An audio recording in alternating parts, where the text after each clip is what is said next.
And welcome to this retro content from Throwback Thursdays, whether it's from NoDQ.com, the Jeff Meacham Network, Casa D18 Studios itself, a Simple Man's brand, or the J. Hebert Studios, and anything to do with FTW Productions.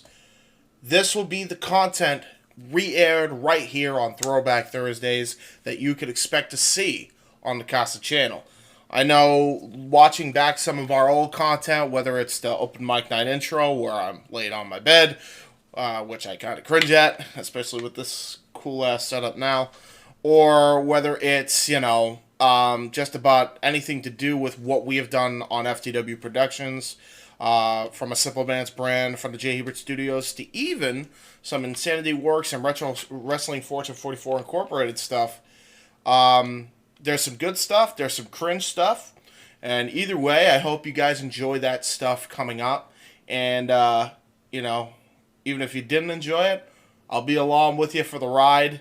Some of the stuff does not age well, like Jeff's content does. I know he has done a deep dive on his own content and cringed at his own self, but either way, I hope you enjoy it regardless. I know in some of these clips, I have a fondness to them. So with that being said, enjoy this Throwback Thursday, and until next time, we'll see you on the J. Hebert side.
Now, preview time.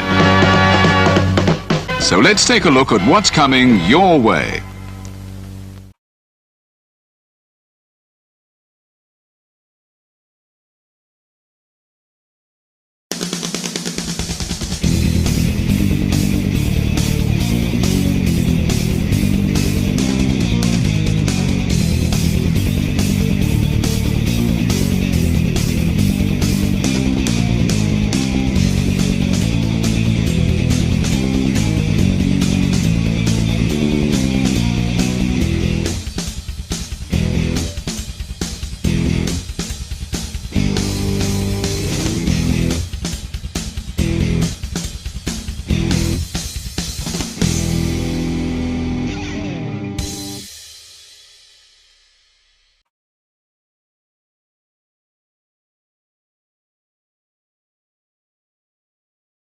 Hello pals, Alyssa Marino here, and as a friend of Parker Kane Promotions, I am super excited to share the awesomeness that they've got in store for you this November at WrestleCade. You'll be seeing the world-traveling Capital Championship Wrestling Global Fighting Champ Rebecca J. Scott, a rising star who's been featured on Ladies Night Out, MCW, and more, the stunner Emily J., an internationally traveled talent who you've seen on NXT UK and Stardom, Angel of the Ring Zaya Brookside, and NWA World Women's Tag Team Champion Chicago's Sweetheart Missa Kate will also be appearing live. It's all going down WrestleCade weekend in Winston-Salem, North Carolina. You can catch these stars brought to you by Parker Kane Promotions on Saturday, November 25th from 10 a.m. to 3 p.m. And be sure to stick around for Ladies Night Out the following day on Sunday, November 26th. You can get your WrestleCade weekend tickets at WrestleCade.com.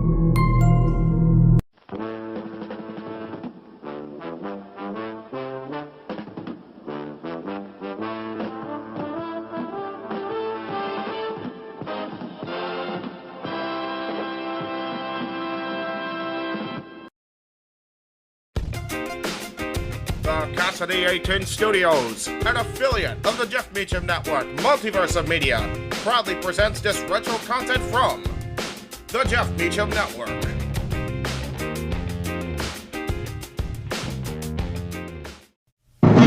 The Jeff Meacham Network's Multiverse of Media. For over 15 years, the recognized symbol of excellence and the standard bearer in coverage of sports and entertainment.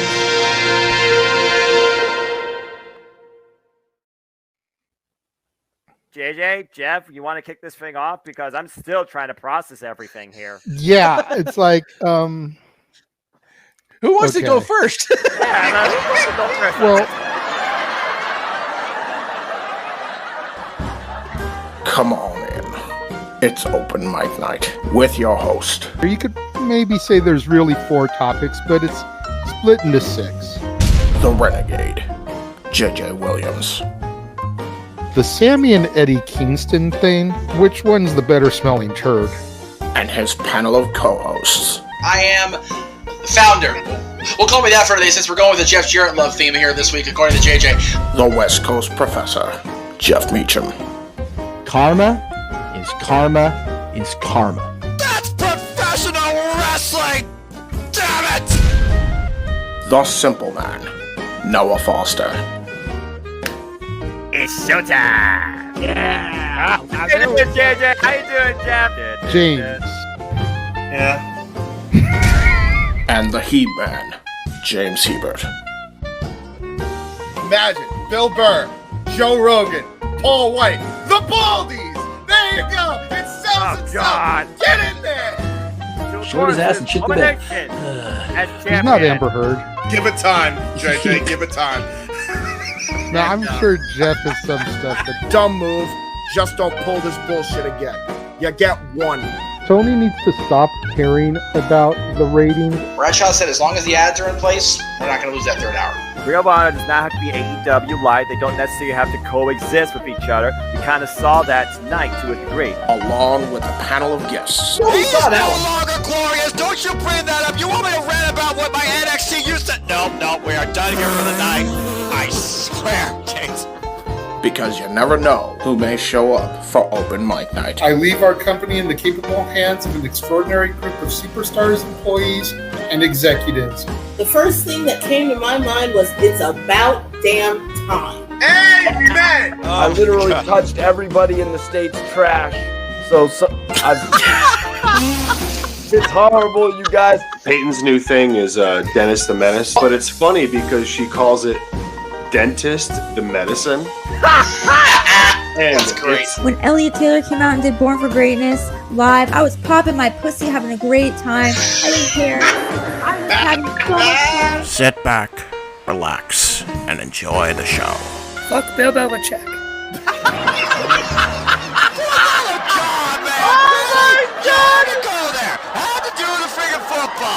We had it on wrestling, and then you bring in that shit. That's just how the fan goes off the damn rails. Brilliant, bloody brilliant.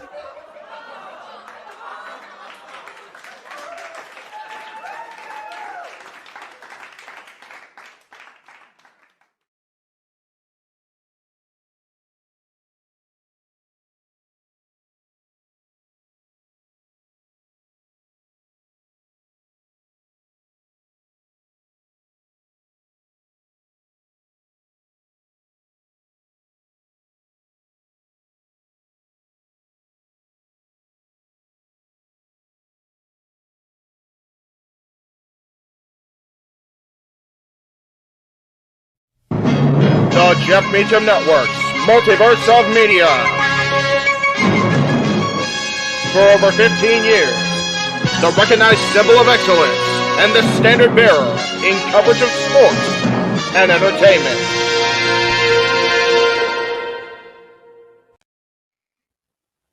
JJ, Jeff, you want to kick this thing off? Because I'm still trying to process everything here. Yeah, it's like, who wants to go first? Well, Come on in. It's open mic night with your host. you could maybe say there's really 4 topics, but it's split into 6. The Renegade, J.J. Williams. The Sammy and Eddie Kingston thing, which one's the better smelling turd? And his panel of co-hosts. I am the founder. Well, call me that for today since we're going with the Jeff Jarrett love theme here this week, according to JJ. The West Coast Professor, Jeff Meacham. Karma is karma is karma. That's professional wrestling! Damn it! The Simple Man, Noah Foster. It's showtime! Yeah! How you doing, JJ? How you doing, Jeff? James. Yeah.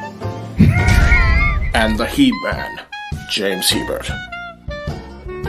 Imagine Bill Burr, Joe Rogan, Paul White, the Baldies. There you go. It sells itself. Get in there. Short his ass and shit the bed. He's not Amber Heard. Give it time, JJ. Give it time. No, I'm sure Jeff has some stuff that... Dumb move. Just don't pull this bullshit again. You get one. Tony needs to stop caring about the ratings. Bradshaw said as long as the ads are in place, we're not going to lose that third hour. Ring of Honor does not have to be AEW Live. They don't necessarily have to coexist with each other. We kind of saw that tonight to a degree. Along with a panel of guests. He's no longer glorious. Don't you bring that up. You want me to rant about what my NXT used to... No, we are done here for the night. I swear, James. Because you never know who may show up for open mic night. I leave our company in the capable hands of an extraordinary group of superstars, employees, and executives. The first thing that came to my mind was, it's about damn time. Amen! I literally touched everybody in the state's trash. So it's horrible, you guys. Peyton's new thing is Dennis the Menace, but it's funny because she calls it Dentist the Medicine. And that's great. When Elliot Taylor came out and did Born for Greatness live, I was popping my pussy, having a great time. I didn't care. I was having so much fun. Sit back, relax, and enjoy the show. Fuck Bill Belichick.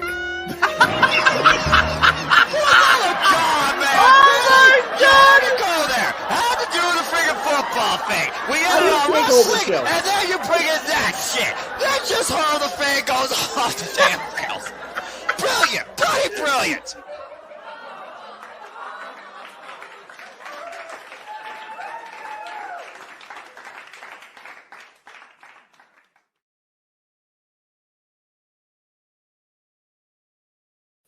What is going on, everybody?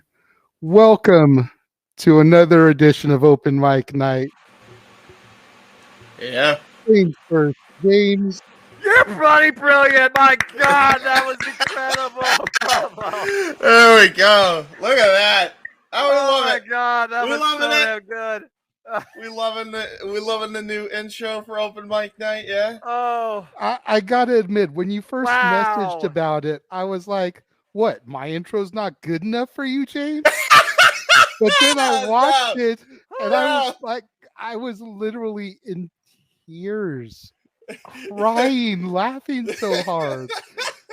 That's the definition of a damn good time on an open conversation with professional wrestling fans. I don't know if you were in the chat room when I was mentioning it to Noah earlier, but Cece's sitting here watching me. Yes, I was there. And I'm like, just wait. Let me finish, and I'll play it back for you. Just wait. And you're fucking wheezing. Is what I heard. Seriously. What was so like? I know there was the funny moments, but like, was the whole thing like the way I edited that funny? Yeah, it was. I mean, from the moment you freeze famed me for the Renegade J.J. Williams, and I had like a derpy look on my face. It's the Morgan Freeman impression, isn't it? Well, that's what it is. If you go back and you look at the screenshot, I've got like a derpy face because the way you paused it, like, okay, I'm laughing right there. Yeah. And then just like it kept going, and the clips you used, chef's kiss. Chef's brilliant, kiss. dude. Yeah. You know, which one, dude? After your you've got derpy Jessie in there intro, talking about popping her pussy. Yeah, you've got fuck Bill That was Belichick. phenomenal. Yeah. You know, you've got Dentist the Medicine. God. Dentist the Medicine, of Dentist course. medicine. Yeah. You got Mikey T talking about touching everyone's trash in the state. I'm sorry. Oh my god, that was hysterical. Dude, by the way, that's going in the highlight reel. I'm about to say, you realize, I look at those clips, you probably like clips from like 4 episodes. I think we've done it with Mike Night now like for 30 days because I have a whole playlist on my YouTube channel. Yeah, so bro, you forget I'm signed into your channel. How do you think I know that? Really quickly, I know he said he wasn't going to pop in tonight because his sister is on his way home and he has an annoying that was headache. So damn good. But Josh did pop into the green room real quick. I assume to give his props on the video also. You got the last clip, by the way. Fuck Bill Belichick. Oh, God, man. All right. James, you have outdone yourself. My headache is feeling better. I just took a Tylenol, but I am going to be just making this really brief. That was so beautiful, James. If you want me to record it better, I definitely will. No, man, that's the beauty of it, man. You can hear it. Oh, you hear it loud. There's no way you can mistake who you're saying fuck to. Fuck this guy. You know who it is. God.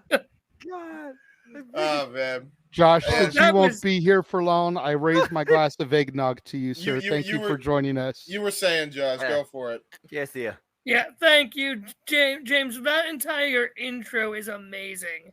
Yeah. That was just, you got everyone perfectly. It was so... You nailed everybody's personality beautifully. I mean, you got Noah's... I'm waiting to hear Jeff eventually react to this. Because Jeff is going to... Jeff needs to see this after that. Jeff better wait to watch it until Jeff is in a safe enough location for him to watch it. I agree. So he can properly lose his fucking According to the message I saw, he is in an Uber, Lyft, whatever, on his way to downtown LA to meet up with his dad at the former Staples Center, the Crypt, the Crypto.com arena. So he will be in downtown LA. He said about 20 to 35 minutes. So once he gets there to a secure area, he's going to come into the chat with us and he'll be on screen. That's a good point.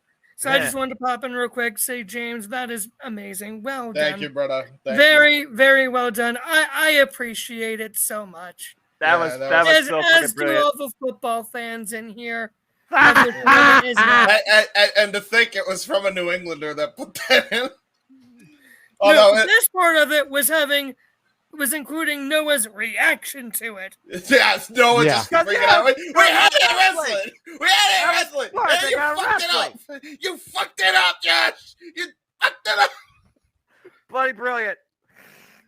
Oh, man. Hey, it's something we can all agree on. That's true. Yeah, lately I can agree. Although he is, I guess, trying. And then he hired his son that makes weird faces. So trying is questionable. So I'm gonna get going. Fuck Bill Belichick. Screw the Steelers. And hopefully Jeff's boys beat old man Aaron Rodgers tomorrow. There you go. Hopefully you'll still hang out in the chat room for a bit, Josh. We'll throw your comments up. From the Cleveland combatant, Josh Mansfield. See ya. Take care, brother. Josh. Yeah, James, again, man. Like I said, you are bloody brilliant. And stay tuned, folks, because this guy, I swear I don't know how he sleeps. He did some fun stuff for my YouTube channel that you will see debut this week, too. Bro, I've been going ham on just about everything. If you guys like this open mic night intro, wait until you see what other freaking FTW shows have in store, because like you ain't seen nothing yet. I'm been making logos like crazy. JJ and Noah, you probably could see them since we're in a private chat together on the Discord. So most likely I will.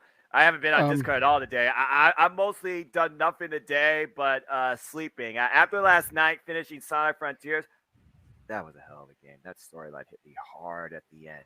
Damn. And then today, just sleeping in through the night and part of the day, watching New Japan Pro Wrestling and just laying in bed all day before calling NWA. I haven't done dually squat internet-wise, man. I haven't even done Twitch properly.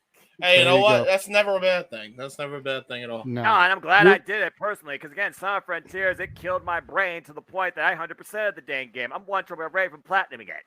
Yeah, there you go. really quickly before we get rolling here, we'll go ahead and plug it again later. But if you want to follow the Cleveland Combatant, Twitter at CatholicJosh122, Instagram at MallowManGram. We'll make sure we plug them again when we do the plugs at the end. But yeah, I'm joking. By the way, all joking aside, I do actually hope the Cleveland Browns do win something Super Bowl wise at some point in my lifetime. I just want it to happen. All I gotta say is Ohio represent. I may not watch football, but I'll always support anything from Ohio, especially when it comes to sports, such as supporting Kylan King. Hell of an effort tonight. So Cleveland, good luck. There we go. And speaking of Kylan King and the effort tonight, quick thoughts on the Hard Times show. James, I know you didn't watch. I don't know if you heard our commentary I heard Mr. Tyrus is the champ. Yes. Yep. So that's a thing. That is officially a thing. Tyrus is the NWA World Heavyweight Champion, and already Wrestling Covers as one of his best photo gifts to date with 100 reactions, none of which really positive. Oh no. Oh no. It's going swimmingly.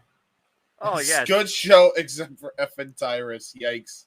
Ladies and gentlemen, welcome to Open Mic Night. One of our frequent contributors, Report Card Radio's Mikey T is in the house. Did you see the intro, Mikey? Did you see the new intro? Oh man, you just missed it. You got to go back to the thing and watch it. I'm live streaming it on my channel, so you'll see it there. No. He made a brand new opening video for Open Mic Night, and you're part of it. Oh no, I didn't see it. I saw your no DQ though one, man. Yeah, pretty good, huh? I've been going down. Throwback no DQ shit, of course, man. Hey, so yes, no DQ. Congrats again to Aaron Riff and Jeff Meacham, what they've accomplished. Now no DQ, being 24 years old. Here's on their road to the 25th anniversary. Happy to be a part of the family. Yeah, here. I would toast to that, but I don't have drinks, so. 11 years ago, I would have never imagined that I would be as welcome into the family as I am now. It's amazing how time heals wounds and things change and people grow. So Aaron and Virtue and Mr. Tito, thank you for welcoming into the family. And well, it all started with me being on a panel on Aaron's personal channel that Mr. Tito was on. So we had done a Beatles discussion. Yeah, it was me, Aaron, Tito, and TJS. Dude, how did Aaron not get a major payout when he had WWFWCW.com? Why didn't they have to pay him like 50 grand or something to buy that shit? I don't know. But you know, business agreement fell on deaf ears. Thank you to all those guys and everybody else that's affiliated with No DQ. Obviously, Noah. You know, you've got Cleaver, Colin Andrew, Big G, Walter. He's just happy to be here.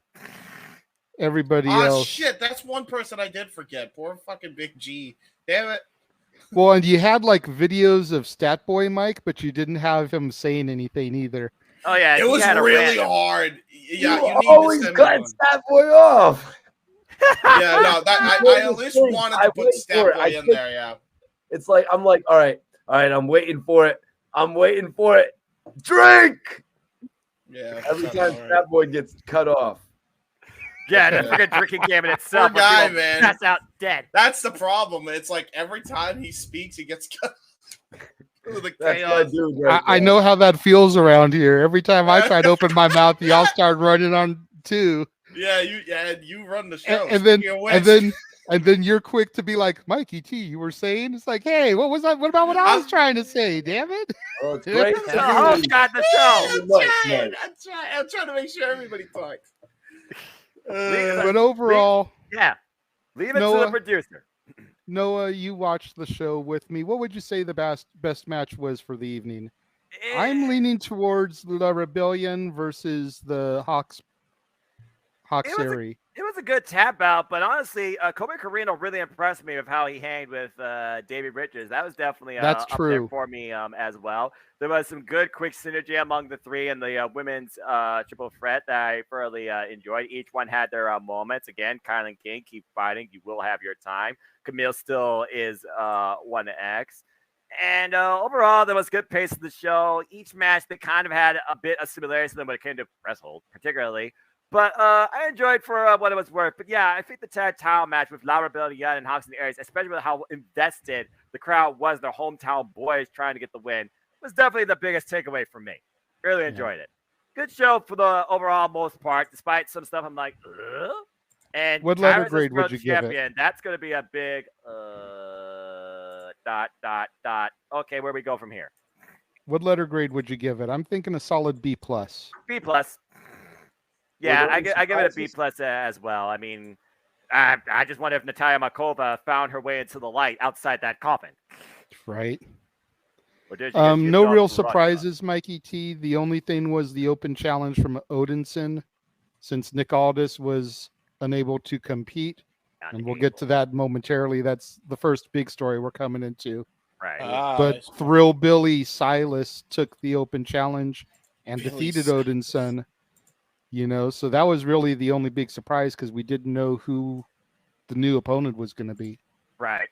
And then there was one additional match that hadn't been previously announced, thrown on to the pre-show. So those guys did 16 matches in under 4 hours. That's crazy. And under I know, 4 right? hours. Yeah. What? Because the show went like 3 hours and 55 minutes. Longest Matches just went like that. 15 minutes or something? Yeah, they were all about 10 to 15 minute matches. You figure there were a few backstage promos, couple in the ring segments, but all in all, they just kept it flowing. Like, again, it helps when you don't have pointless 3-minute filler superstar spotlights or gimmicky advertisement commercials. Well, that makes me more confident about the WIW airing. We do like 10 to 15 minute matches mostly. Oh, so there you go. So, of course, the first major story coming out of this week, the NWA drama with Nick Aldis. Oh, Lord. Nick Aldis giving his notice that come the beginning of January, he will be a free agent. NWA not appreciating that so much and just going ahead and suspending him. Apparently, Nick had every intention of working tonight and still keeping his arrangements, you know, his obligations, matches he had already been booked for. He figured he'd show up for those. You know, if they wanted to job him out on the way out, so be it. He would accept it. But he just was like, I'm done with the direction of the company. I'm giving you my notice. And Billy Corgan and the governing board of the National Wrestling Alliance was like, okay, we're going to be petty. We're going to suspend you. Yep. You know, it makes you wonder what's really going on backstage there, what the developments are. I'm hearing grumblings that in actuality, Mickey was not happy with the way the women's division was being handled, and Nick was standing by his woman. Mickey James. So, you know. Do you mind if I go first on this? Go for it, James. All right. So, I think a lot of people are going to be quick to try and judge Billy Corgan. And don't get me wrong, he's not blameless in any of this. Right. But I'd love to know where Nick Aldis is taking the freaking high ground. Realistically, the only person that's truly screwed here, if this is all true, is Mickey James. She's getting the raw end of the freaking deal at this point. Yep. My thing is, this guy had an opportunity to give the NWA a lot of publicity during the pandemic and afterwards, chose to take none of those opportunities and wanted to keep it home base in NWA, like he was working for MLW under contract or some crap. Like it was ego driven then, and it's still ego driven now. And anybody that's gonna try to tell me otherwise, you know, show me where NWA gained viewers by all this just staying on Fight TV on that, you know, NWA subscription that's barely doing any numbers, right? So that's problem number one with that. So despite all this, Corgan, like, honest to God, not a very smart businessman, decides to put all of his eggs in the Nick Aldis's basket and try to get behind him when this guy literally cost him deals to appear with the NWA title on AEW or Impact or any of these other places where he could have gotten the NWA's name out there again. So much so to the point where Impact didn't even recognize the NWA World's Championship at a point. And they just completely said that Christian was the Impact champion, even though he was the NWA's champion. That's how pissed everybody was at the NWA, and all this specifically for this. And it was clear as day from anybody that was watching all the products at the time, one of which was myself, right? So he puts all of his eggs in the basket of Nick Aldis. And then, and this is the part I do kind of feel bad for Billy Corgan for, after all of that, and finally dropping it to somebody that Aldis wanted to drop it to, he picks the wrong person to drop it to. Love Trevor Murdoch as a person. I don't have anything against Trevor Murdoch as a person. But he was not the guy under any circumstances to be the one to dethrone Nick Aldis after a reign of terror that long, right?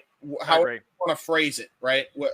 The reign of Nick Aldis, right? Iris might have been better if that's who apparently took it tonight.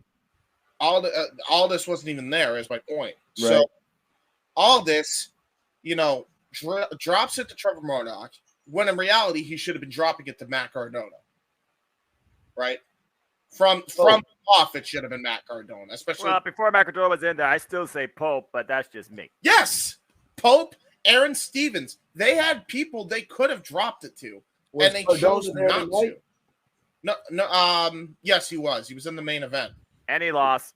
And now Tyrus is the champ. Okay. So okay. My thing is, you basically screwed everybody. All this. It's not Billy Corgan that's the problem here. It was you the whole time. The reason the NWA Women's Division is doing so poorly was because you did not bring the NWA World Championship outside of the walls of the NWA. You made that choice. Mickey didn't make that choice. Corgan didn't want to make that choice. He just went with it because he lets people step all over him. You made that fucking choice ultimately, dude. So what? I'm supposed to feel sorry for you now because, you basically say, oh, I'm going to have my release. It completely just announcing it out in the open. And then what? Expect freaking a guy who's been having your back through all of it, good, bad, or indifferent, since day one, not freaking go and retaliate? Of course Corgan's going to retaliate. He's been having your freaking back this entire time, and then you're just going to be like, I'm just going to announce it because you're treating, my wife is saying that the women's division isn't being booked correctly, which, again, don't get me wrong, she's right, but it's not just the women's division. It's a company-wide issue. It is. The finances are not there. The booking is atrocious. It's been atrocious. We've talked about it before. And even if you don't think it's atrocious, it could be a lot better than it is. I remember the heyday of when they came back on YouTube, and their first hard time show was James Storm and Nick Aldis. And that event was awesome, right? Old school, but with a new school vibe. Everybody was over. They had the future right there, right? Yeah. And a lot of these people, now granted, I'm sure the pandemic didn't help. No. But the reason I say all this is screwed up is because he could have gotten a lot of those people that left the NWA to come back if he'd have just taken the NWA title to AEW or something. Because then, who knows what we could have been having. Ricky Starks could have came back. Eddie Kingston could still be there, as well as in AEW. We could have gotten people like Camille coming in to AEW, except for a one-off and one appearance on Dynamite, where she stared down Layla Hirsch. It's like that was awesome, and it was great, right? But you can't expect that to happen if you don't play ball. Aldis didn't want to play ball. Then he wants to be, he's not even looking at himself in the mirror. He's not even realized a lot of this is his doing. And then he wants to go and blame freaking Billy Corgan solely. And don't get me wrong, right? Corgan is not blameless because he should have known better and he should have taken the belt off him immediately the minute he said he didn't want to go. That's the problem here. That's the problem we're facing. Right. It's just he didn't want to play ball, and now this is where we're at. So it's a sound take, James. Sound take. Noah, you got anything you want to add to this? Well, again, I say communication is key. Collaboration is a way that all can benefit versus competition. Isolation can only lead to further desperation. That's really what this comes down to. And unfortunately, it just felt like the ideology between Nick Aldis and Billy Corgan, they didn't line up. Nick Aldis has his own vision. Billy Corgan has his own vision. In my opinion, I think Billy Corgan did have a more open vision, which is why we had at least the one-off with Camille involved on AEW television presenting the Burke. Now, what's happened since that Empower show, who's to say who got shafted? But at the end of the day, this all comes down to communications and politicking and egos. Three things that could literally destroy a wrestling company. We've seen it time and time again. It honestly was the story of WCW, why they were sinking ship besides their corporate structure and business practices. I just hope at the end of the day, with the NWA apparently going live with their power shows, at least for the first one, I don't know if it will continue, next year in 2023, they have more of a stability and they have a better overall rationality when it comes to showcasing and booking their entire NWA product top to bottom. I definitely do feel like there is work for the women because, again, Camille, she is unknown. She is underrated. She kind of has been pigeonholed, but she has been a phenomenal champion. And there's a lot of great talent and potential across the entire NWA women's division, I feel like. In the rest of the divisions, there is still some food for thought, but there's definitely potential for growth and better showcasing there. So hopefully with Nick Aldis not being there to politic and scrutinize Billy Corgan for all of his proposed ideas, maybe that will mean better things. But whoever this board is or whatever chair blah, blah, blah, blah, that Billy Corgan works with, maybe he needs to look at it and revise some things there too. NWA needs to grow if it's going to have any real longevity for the future. They've been okay for the short haul, but how much longer can that continue? Tyrus now is champion. How will that be perceived? It's fair take, Mikey. Well, he was perceived before as a monster. You know what I mean? Before he came in as, the dancing guy. Yeah, I remember that booking.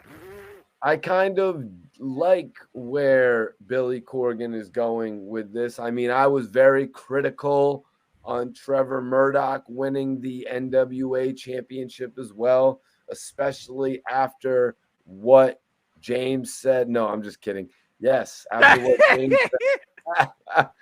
After what James said, but also because of how long Nick Aldis was the champion. I mean, this guy, I will say this, Trevor Murdoch would have kicked Magnus's ass. Yep. No That's doubt. fair. No doubt. Now, I had to go through Magnus, you guys. And I was actually, when Magnus actually got to the point where they realized the UK was a major base for TNA, they were like, damn, we get a lot of money in the UK. Let's throw. And it was finally Magnus's chance to get the TNA championship. Am I remembering this incorrectly, Noah? No, you're not. You're not. Right. Magnus got the TNA championship, and it was one of the worst. It was one of the worst things that TNA ever put me through. I would literally go as far to say it was worse than the whole Hogan Bischoff era. Magnus taking the TNA championship was the downfall of that company. And I want to say, Noah, who did he take the title from? It was not AJ Styles, was it? Who did he take? I think it was Jeff Hardy. It was Jeff Hardy? It was Well, Jeff Hardy might have had a rematch in freaking Dixieland, but yeah, I'm trying to remember. Yeah, it was Jeff. It was Jeff. He won it from Jeff. Which, by the way, in a Dixieland match that involved them leaving out of a steel cage, going up the entranceway, and climbing a ladder to the title that Rockstar Spud and Dixie Carter cost Jeff Hardy in.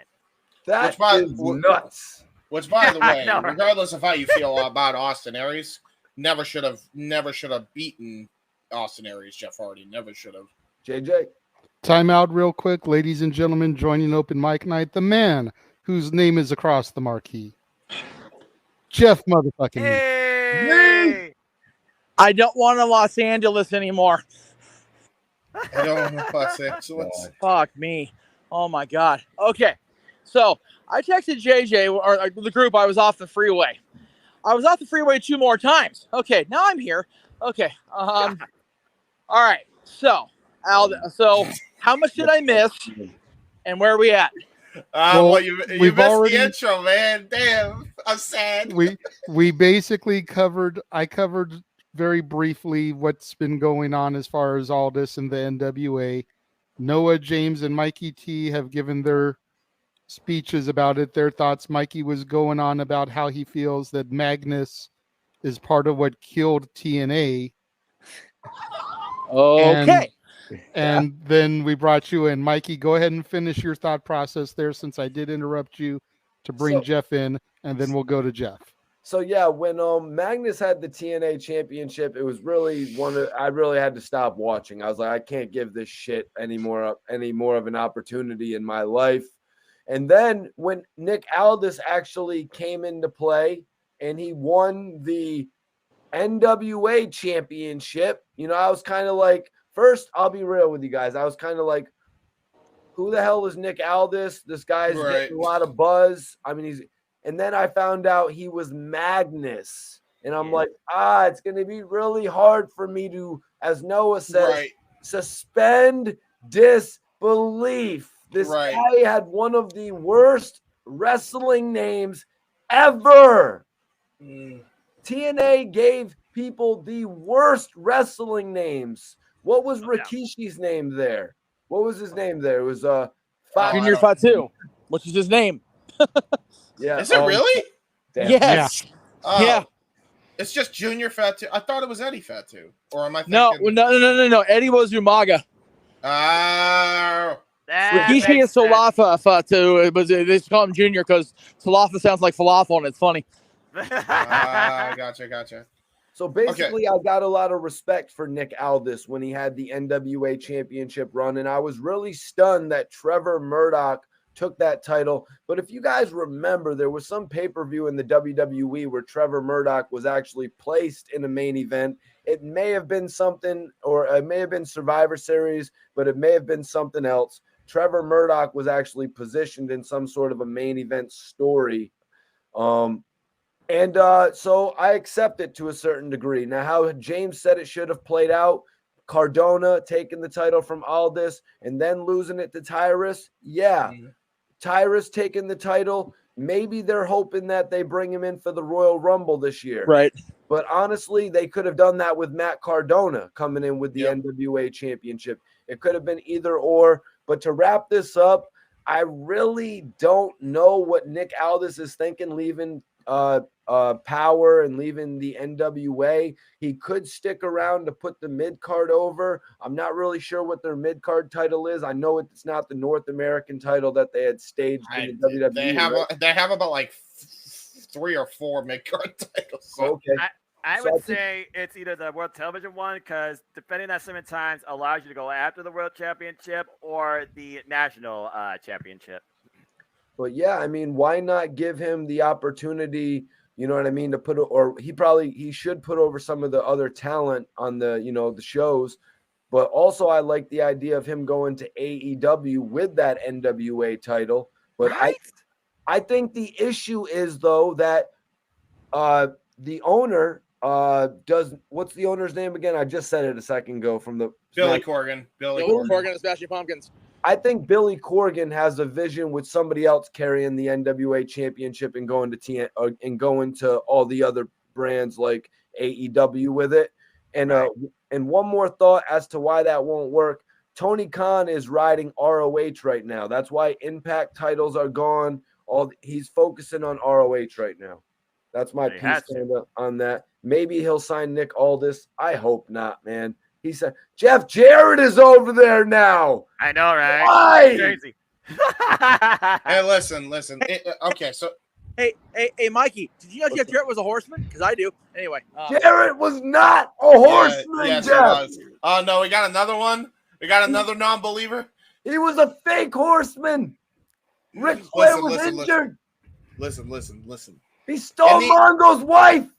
Yes, he did. But listen, in the interest of fairness, Mikey, I think with all this and his booking and Impact, that wasn't on all this. That was on Impact. That wasn't on all this. In fairness, and don't get me wrong. I have made very well known that I don't like how he handled business in the NWA towards the pandemic and onward from that. But I'm not gonna freaking blame him for his Impact run.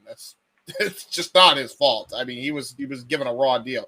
You know, if we're gonna have that same energy for Punk, we might as well have that same energy for all this. You know, that's fair enough. Meacham, we appreciate the fact that you're finally able to join us here on an episode of Open Mic Night, late as it may be. I know you and I both, man, have been big people, big supporters of the NWA, going back to the championship wrestling from Hollywood and beyond. You know, we've both got our own 10 pounds of gold. Made sure mine was in the shot here for the commentary the whole time. Again, thank you for it. What are your thoughts on this whole situation? All right. So it's time for the professor to spout some truth in his lecture tonight. So sit back, kids. Enjoy the ride. All right. As CM Punk says, let him know when he's lying. For real. All right. So first of all, Mikey, I'm going to set you straight on a few. I knew it.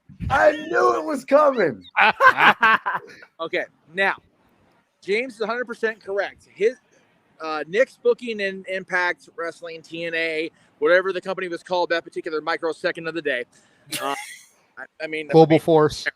Again, stop me when I'm lying. Global Force. It was very half-hazard. You have to remember something. Nick Magnus got the title at the time that AJ and Dixie had fallen out of love with one another, and they were having a little lovers quarrel over his contract. So it was like AJ. He did beat AJ. No. Breathe, Michael. Breathe. It's okay. I got you. It's okay. I'm trying to remember if I remembered that correctly. It does. It's okay. It's okay. Now, he did, if I remember right, AJ defeated, I want to say it was either Bully or some sort of Aces and Eights thing, because AJ was the Sting to Aces and Eights NWO. It was Bully Ray. Aces and Eights. Bully Ray. It was Bully. Okay. So, when AJ won that championship the last time, it was okay, but you're not under contract, so you're not the champion. So we're gonna have a tournament thing or that whatever Dixieland match, whatever. That's when Nick beat Jeff Hardy or Magnus. So, but when AJ came back in the storyline to claim the throne that he had never really been beaten for in the ring, that was that stupid ass ladder match that unified the titles. So, again, not Nick's fault. Very much AJ and Dixie having a little lovers tiff, and Nick caught in the middle of that shit. What are you going to do there? Number one. As far as Nick in the NWA, Nick in the NWA is what carried the NWA brand the last 5 years. Much like the NWA brand floundered like a fish out of polluted water following the Pierce Cabana series that was not allowed to reach the conclusion as the NWA Championship Series. It was just, this is their last match, and the NWA under Bruce Tharp, I'm going to throw Tharp under the bus because he is a piece of garbage. I'm waiting 5 years to do this, so I'm so tickled I get to do this finally. I'm waiting 10 years. I apologize, 10 years. Mismanaged, obnoxious twat waffle of a person. He's terrible. He's terrible. Same basic thing. The brand floundered. They kind of picked up the pieces. Billy Corgan bought it out of, damn near non-existence. But I gave Sam Roberts a chance this morning before I left for Disneyland, and I don't regret that for the first time in a very long time. Because he and Nick had a very frank hour-and-a-half conversation about all this morning. I saw it this morning. I don't know when the show went up, but I saw it this morning. Nick made a great point about Billy, and I will never disparage Billy Corgan and the Smashing Pumpkins. dude is talented as hell, right? The NWA is a hobby. The NWA is a thing to do on the side when he's not making music. You know, yes, he was involved with Paul in ECW toward the end. Wait, he makes music? Huh? He makes music? Billy Corgan's the lead singer of the Smashing Pumpkins. I thought Aldous made music. No. I'm like, oh, No, he joined. Billy. Yeah, right. So, yeah, Billy was involved with Paul toward the end of ECW. You know, that's kind of been talked about over the years. Billy was deep enough in Anthem and Impact Wrestling that he had to take him to court over it. So there is that. The bottom line is Billy Corgan is very much more like Tony Khan than any other wrestling owner of the last 15, 20 years. He's a fan first, and he likes what he likes.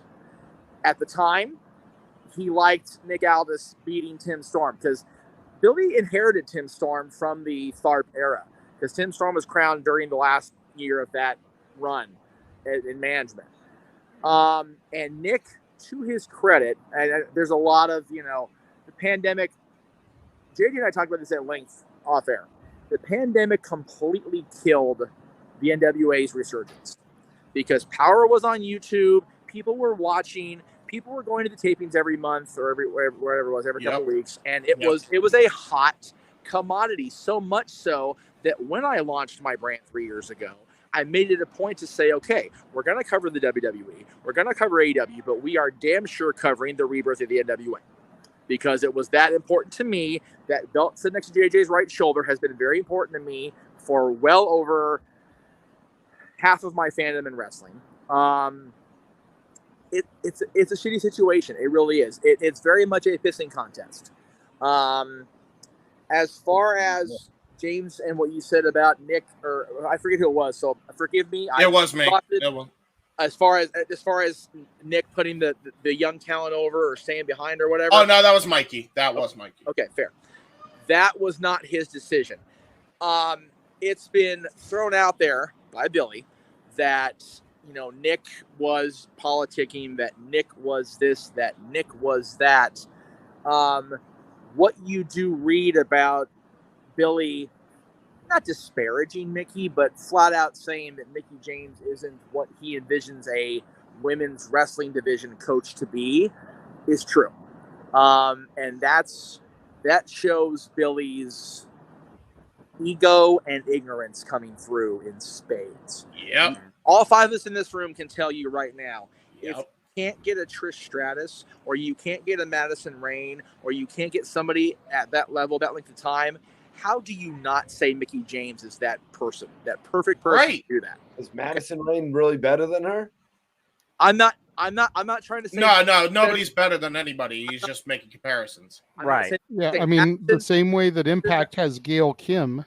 Right. Yeah, I would put Mickey James, you know, really at the top, like you're saying, Jeff, for real. Yeah. You know, Gail is with Impact, and Gail and Impact have been like peas and carrots, as Forrest Gump would say. You know, they've been identified together for well over 15 years now, rightfully so, because WWE did Gail dirty more than once. Yeah. Right, Brian? Right, Dallas? Anyway. Oh boy. And then you've got Madison over with AEW. Madison's a player coach at AEW, which she's doing, you know. Yeah, okay. In ring work, but she's a hell of a coach. I have people that blew. The hell of a Soraya is too. Yeah, and you know what, Soraya being there, and Serena Deeb. All three of them are coaches, I think. Soraya will be a good player coach there too. Mickey, she doesn't go back to WWE. With the NWA and Power be a thing. The fact that Empower was not booked this year was not by, oops, we forgot to book it. Let me put it that way. Nope. Kind of was what it was. So that was the start of it with Nick and Billy kind of getting into loggerheads. Pardon me. I charged the phone in the car, and it was already down at 20% doing this damn stream. So bear with me. Okay, got the feel, Rod J. Thank you. Anyway, so Nick being gone from the NWA is not a one thing because he had a ego fit or this or that. It was a number of things. I truthfully feel, and this is me, a guy that's actually blocked by Nick Aldis for reasons I don't know, put it that way. I honestly don't know what I did or did not do or did not say to earn that level of discomfort from the National Treasure. But I feel that the NWA brand, with or without Tyrus, I happen to like Tyrus. I think Tyrus is a good guy. I think George is a good guy. I think Tyrus is a great character. And he's amazing. But at the same time, this stank on the brand, and that word was brought up a lot in Nick's interview with Sam Roberts, whatever it was last week. There's a stink on the brand now. And the original thing with Nick, as far as him being, politicked out of the title match, whatever it was, when Cardona dropped it, that was part of a work. That was a part of the story. And Nick telling the world that he was giving his notice was not supposed to go out to the general public. It was for his subscribers on, I think it's Instagram, I think is what he did. And Instagram, depending on who you believe, either Nick is technologically derp, which he's admitted to, or a subscriber decided to be an asshole, which is common. So went out there to the public, and rather than try to talk it out like grown folk, Billy was an even bigger, child about it and just suspended it. So you've got two grown men being little children about this, and now we have a complete stank on the oldest living body of wrestling in this country, damn near the world, and it's sad. I'd like to add to your point as well. Like, how long ago did Aldous block you? Because it might have been something that I said, and he may have. No. This is long before you and I ever really became hardcore collaborators. Yeah, fair enough. Okay. Yeah, I don't know. I blocked you, and you defended him about being Magnus? Oh, okay. So as far as Magnus thing, okay. So Brutus Magnus was one of his many names on the British independent scene. Okay. That was not Dixie or whoever was in charge of creative for that particular 5 minutes of the TV taping. That was just, here, this is my name. Oh, yeah, King scored. I hear the goal horn outside, too. That's how loud that fucker is. Nice. That's crazy. Yeah, it's at least 3-1 because it was 1-0 when I got here. Lost the train of thought because my boys are winning. Oh, Aldous. Okay, yeah. Brutus Magnus was kind of like, okay, well, Brutus Magnus sounds really stupid, so let's only make it sound half stupid. Oh, that was such a shot, Jeff. Shots fired. Yeah. It's not shots fired. Nick himself has said he hated the damn name. He was basically given the Brutus Magnus name in the Indies because he was on the British version of American Gladiators, and Magnus Brutus is a gladiator name. That's really what it came down to. Good grief. I'll never get that time back. Fair enough. Anybody else have any last thoughts they want to add to the Magnus situation before we move on? Stop acting like children. Right? Yeah. Seriously, it's more about boys being boys and not like not being men. Yeah, grow the fuck. Where's he gonna end up? Where do you guys think he's gonna go? Okay. As far as where he's gonna go, do not be surprised if both Mr. and Mrs. Albus are in WWE. In January. What did you say? Royal Rumble. Yeah. He'll be in WWE. Hey, the good news is if Yeah, Nick has said he only didn't go to WWE when he could have 5 years ago because the NWA would have completely crumbled like a freaking 25-year-old condom without him at the helm.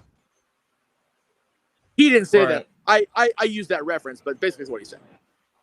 Yeah, either that. Well, that and also him and Bruce Pritchard did not get along really well.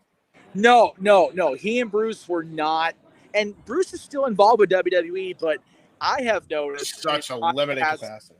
Well, but I have podcasts and everything. No. He's still very much involved in creative, as a matter of fact. But Bruce without Vince is a much calmer, more gentle Bruce Pritchard. That says something right there. It's Vince is a stressor. Like, we've all heard stories about Vince and the way he stresses out his people at his side, man. Him not being at TV and in the office is a lot calmer. Making everybody be near their phones, from what Eric Bischoff was saying on 83 Weeks. That's just a crazy way that they were working. It's one of those. We've all heard the stories about Vince. You know, when your boss is a cyborg, you're expected to be a cyborg. When you can't sneeze around your boss, you have to, find a way to not be, anything but perfect, practically perfect. You're fucking Mary Poppins at the office. You can't live like that. No. Love too. Anyway. With Vince gone, I think more than just the New Day and Jimmy Uso are hidden on Riddle's bone. Damn. I'll tell you what. If you listen to Bruce and Conrad's podcasts, Bruce is definitely into the side hustles on that front, as is JR, believe it or not. So there you go. All right, so moving on. You guys brought this person's name up when you were talking about the women's coaches. Yes. This week on social media, Saraya posted the letter from her spine doctor. Yes. From Marina Del Rey, California, to whom it may concern, patient is cleared to wrestle with no restrictions. Well, at least it wasn't just the doctor she visited the first time.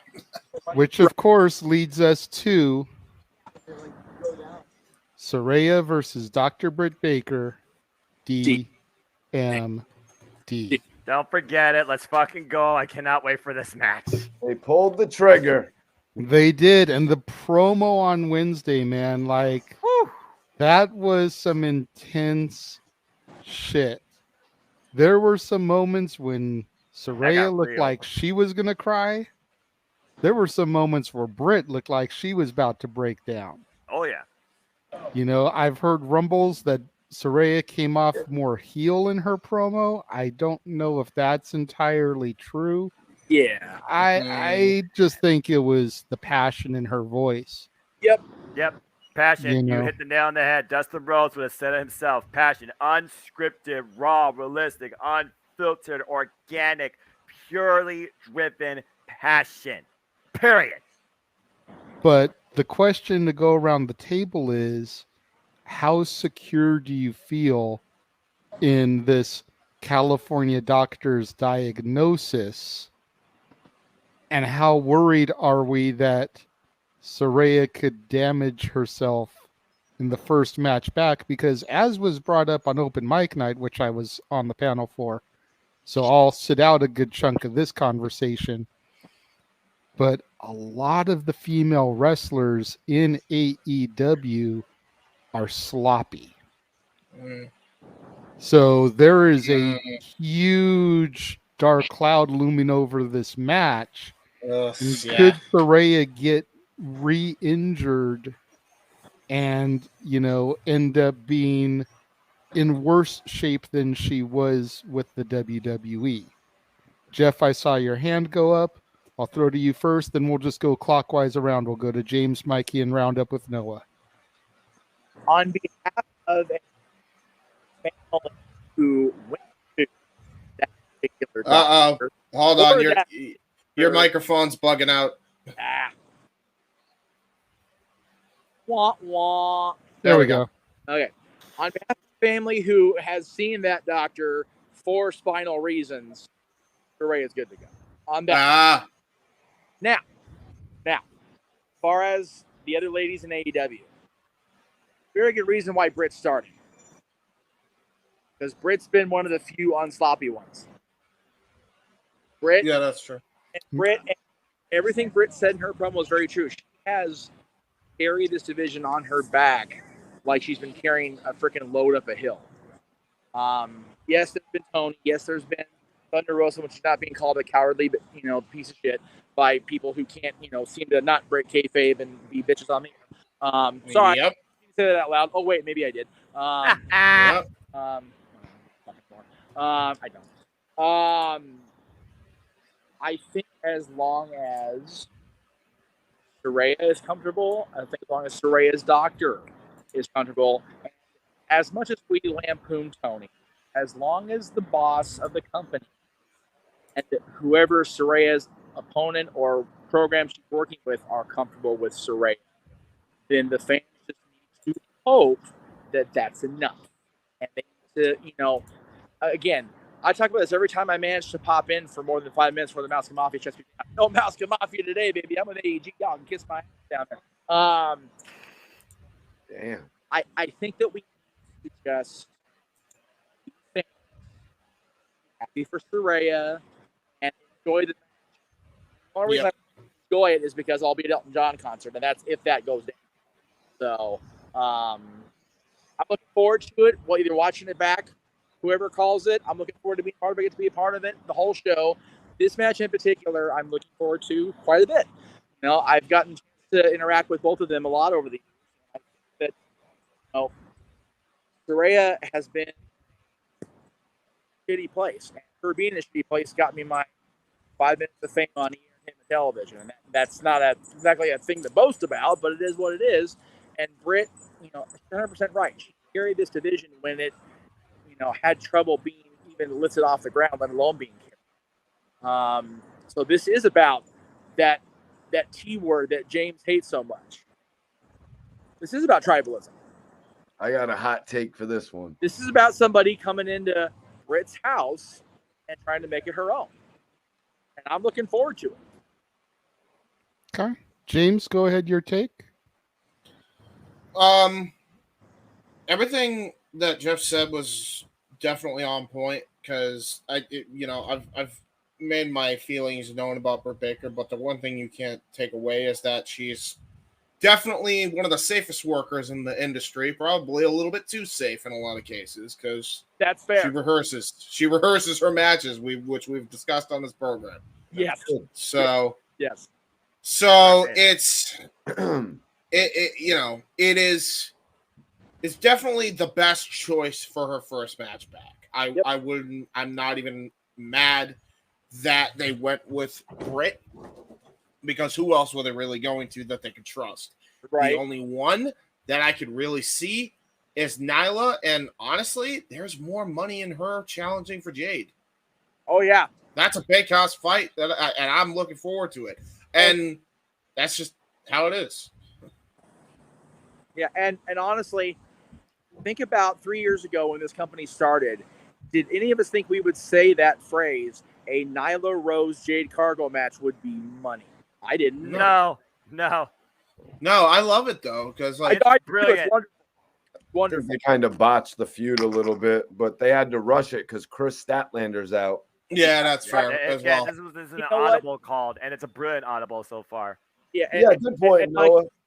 Since we're going to you next, before you get to the Saraya Britt thing, Chris getting hurt, Nyla and Jade have been made. It's one of those, making chicken salad out of chicken shit situations, and it's a pretty damn tasty plate so far. So I'm all right. So this can go along with my hot take. Real quick before you go on in your hot take, I also want to add to Nyla Rose. I always think Nyla Rose is one of the most underrated workers in the industry, and I think a lot more people need to appreciate what she can do. I don't think people realize it's to me not in the same vein, but how a lot of people loved Regal and now, but didn't really know what they had back then. I feel like that's Nyla Rose now currently.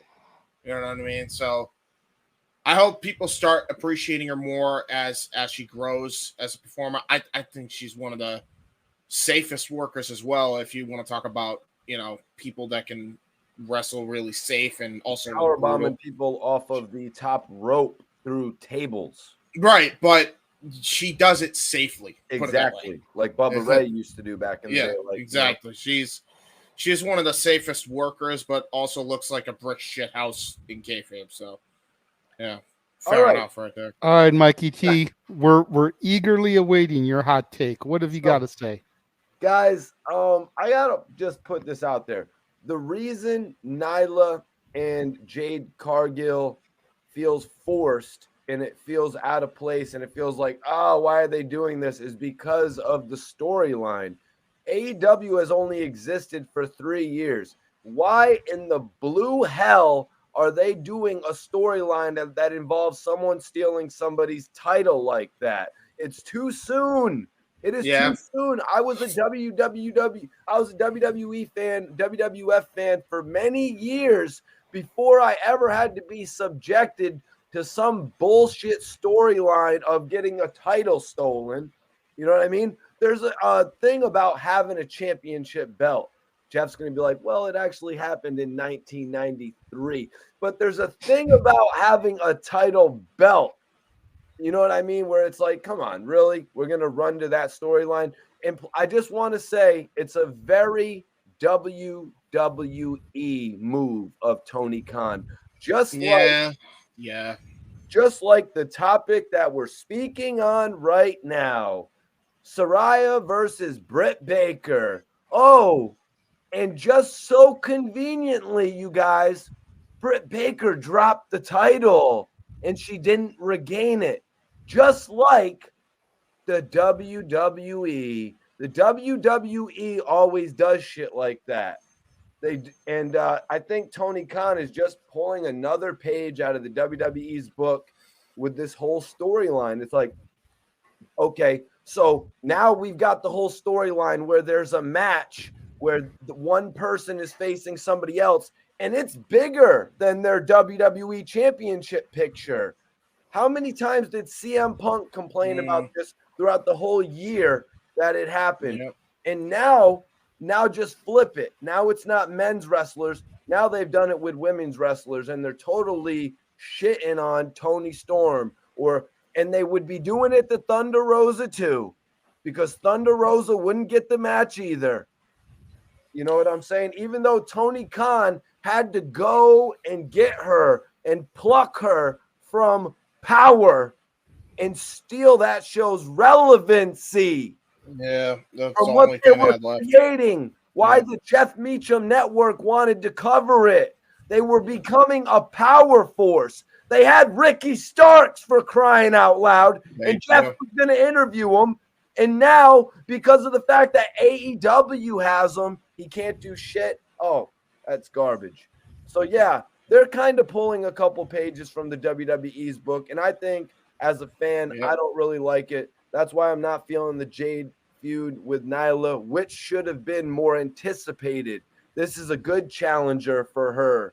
You know what I mean? Much like Wardlow now being faced with Powerhouse Hobbs and Samoa Joe. I've been subjected to Wardlow facing every jobber that they can find. Now they've actually got a good match for him, but they've ruined the storyline with Nyla.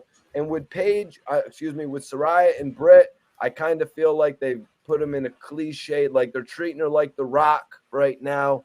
You know what I mean? Which is great. You know what I mean? Because it's going to elevate their women's division. It's going to be like, there is something a little bit more important than the world title of the women's division, because we can go and get a superstar and do it just like in the men's division. It's going to all be about how Paige holds up in the ring, though. Will it be a CM Punk type of thing? James, 1 second.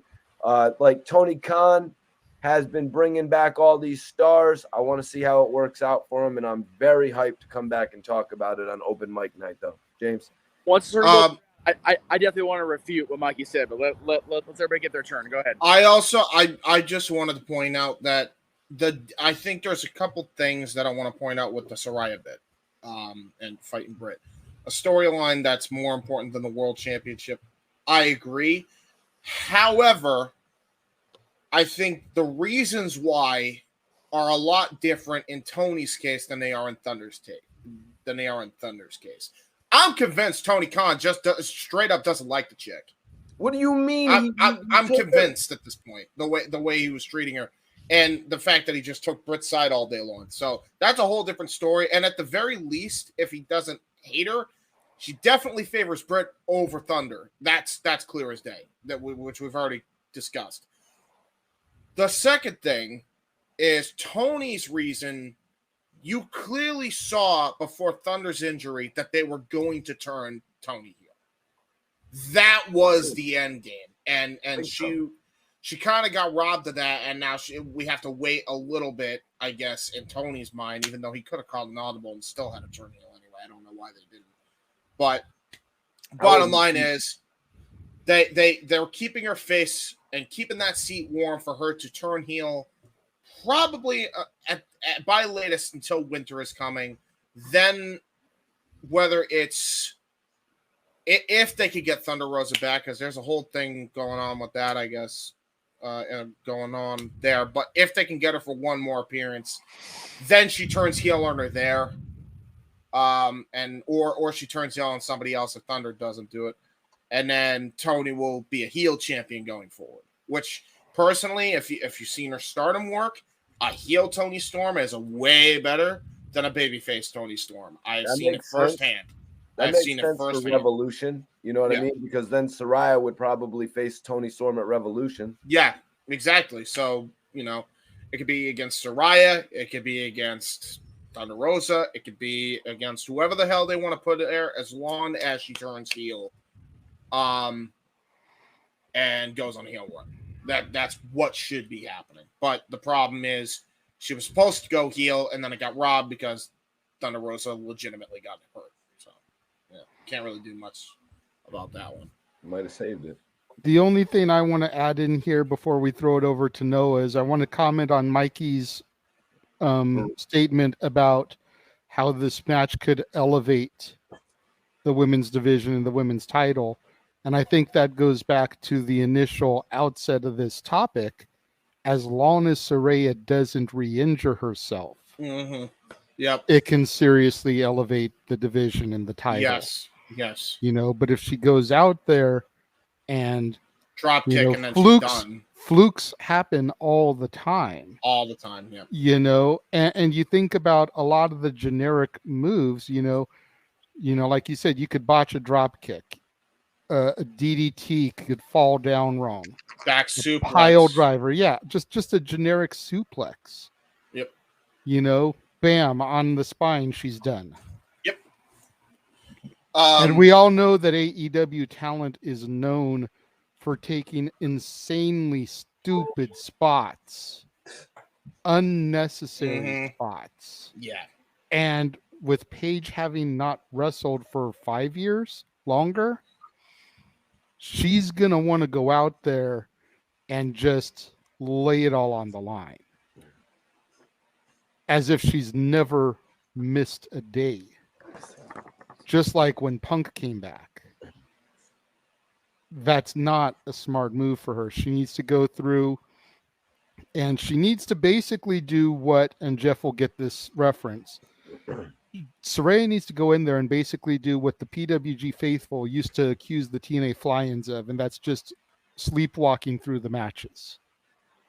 These first couple of matches, she needs to basically go out there and just kind of sleepwalk her way through them so that she doesn't risk severe injury. Yes. I would hope they'd walk through it a few times, JJ, so they could be a little bit more fierce. You don't want to walk through it too many times, though, because then you injure yourself in rehearsal. Oh, believe me, with the way Britt Baker, it was rehearsed. All right. Noah, go ahead and bring us home on this topic. Hold on. Jeff had retorts. I was saying, look, everybody got their Brian Cage in about this topic. I want to talk about what Mikey said about the TBS title. So go ahead. Yes, review is coming. Not too Noah, go for it, bro. I mean, the way I see it is this. You talk about Saraya, talk about Dawnbreaker DMD. Let me see if I can break down the hierarchy of subtopics you all have brought down in this wild topic-based journey. So first off, injuries. Yes, the AEW Women's Division has been one of the most prone divisions in all of wrestling injury. But again, what is the main factor? Inexperience. With the amount of young athletes involved in the AEW Women's Division, you got to consider how experienced they are, not only in ring, but on screen television. That's a whole double threat, double whammy to deal with in itself that tests you beyond physical. And the fact that, again, the younger talent more so is interverse the veterans. That's why you still have Serena Deeb. That's why you still have Tony Storm. That's why you still have finally coming back the Bunny Alley, who's been involved 16 years. That's why these people are able to bounce back the way they can. These other ones aren't used to that. So let's just put that out there right now.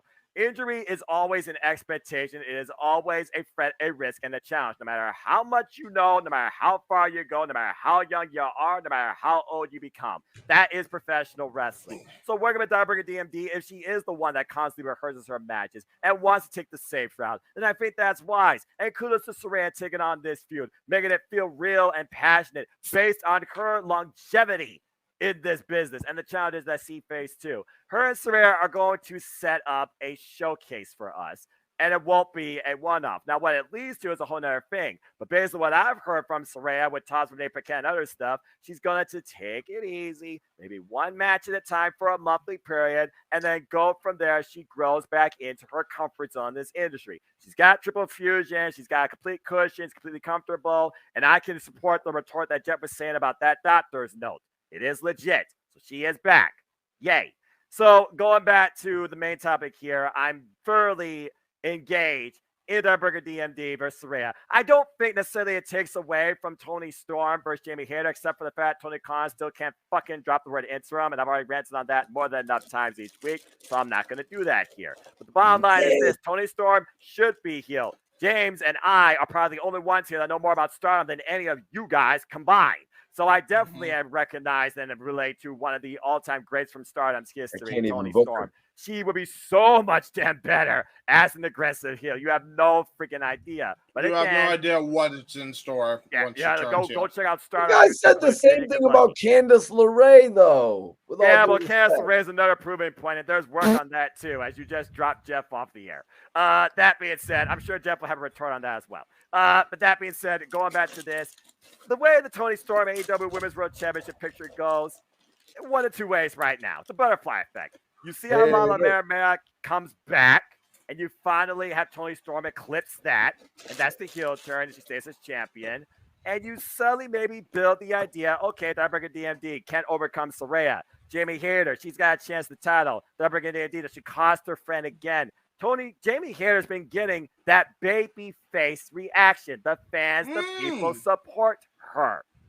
People are going to hate. Haters going to hate. But we appreciate Jamie Hayter for what she is and what she's capable of. We want to see her succeed and become an AEW Women's World Champion. She's more than capable of it. Now, whether or not that happens in a feud that's more based on we used to be friends, now we're the most bitter of enemies. You seem to latch on to Diabrigger DMD. Can't do things of your own. I'm going to remind you who I am. And then you have Diabrigger DMD that reminds us she is the face. She is the pillar of the division. She was not necessarily given the spot, as Saraya says, in Britt's mind, but she's going to prove why she's here and why you superstars come into my house and can't hold up. So there are two different total stories here that are definitely helping raise the women's division. Now, as far as the TBS Championship, that's a whole different animal of sports entertainment showcasing. In all the other matches that Jade Cargill's had, it's been open challenge. It's been received by, I have the attitude that I can beat you because you're not that bitch. I'm that bitch. And in this case, Nyla Rose is, I'm already the champion. I've already surpassed you in what I can do. The Twitter fans believe in me too. I can represent this division better on television. WWE is not the first company to do this either. Wrestling goes longer than the WWE, WWF, WWF. It's just that what we know because of how long we've been involved and existed in this life and known this industry. So honestly, this doesn't surprise me. I like this different take on the TBS Championship because right now, Jade, yeah, she's the champion, but she's pissed off right now. She's rattled. She's not focused. All she wants is her belt back. She doesn't give a damn about beating Nyla Rose at this point. She just wants her belt back. It's subtle and it's different. It tests Jade a different way, challenging her from a character standpoint. We already know how much she's grown in the ring and is still growing to this day for Bryan Danielson. So you got three different aspects of storytelling and talent development in the women's division right now. A first in AEW's history in a long damn time. How dare you, Noah? One involving personal rivalry, but also a story of redemption. As Paige now turns the page on her previous run, now comes as Saraya and starts a whole new chapter. At the end of the day, though, across the entire boys women's division, one thing matters, and that is safety. But you can't necessarily prepare for that 100%. Risks do happen. I just hope none of them happen at full gear.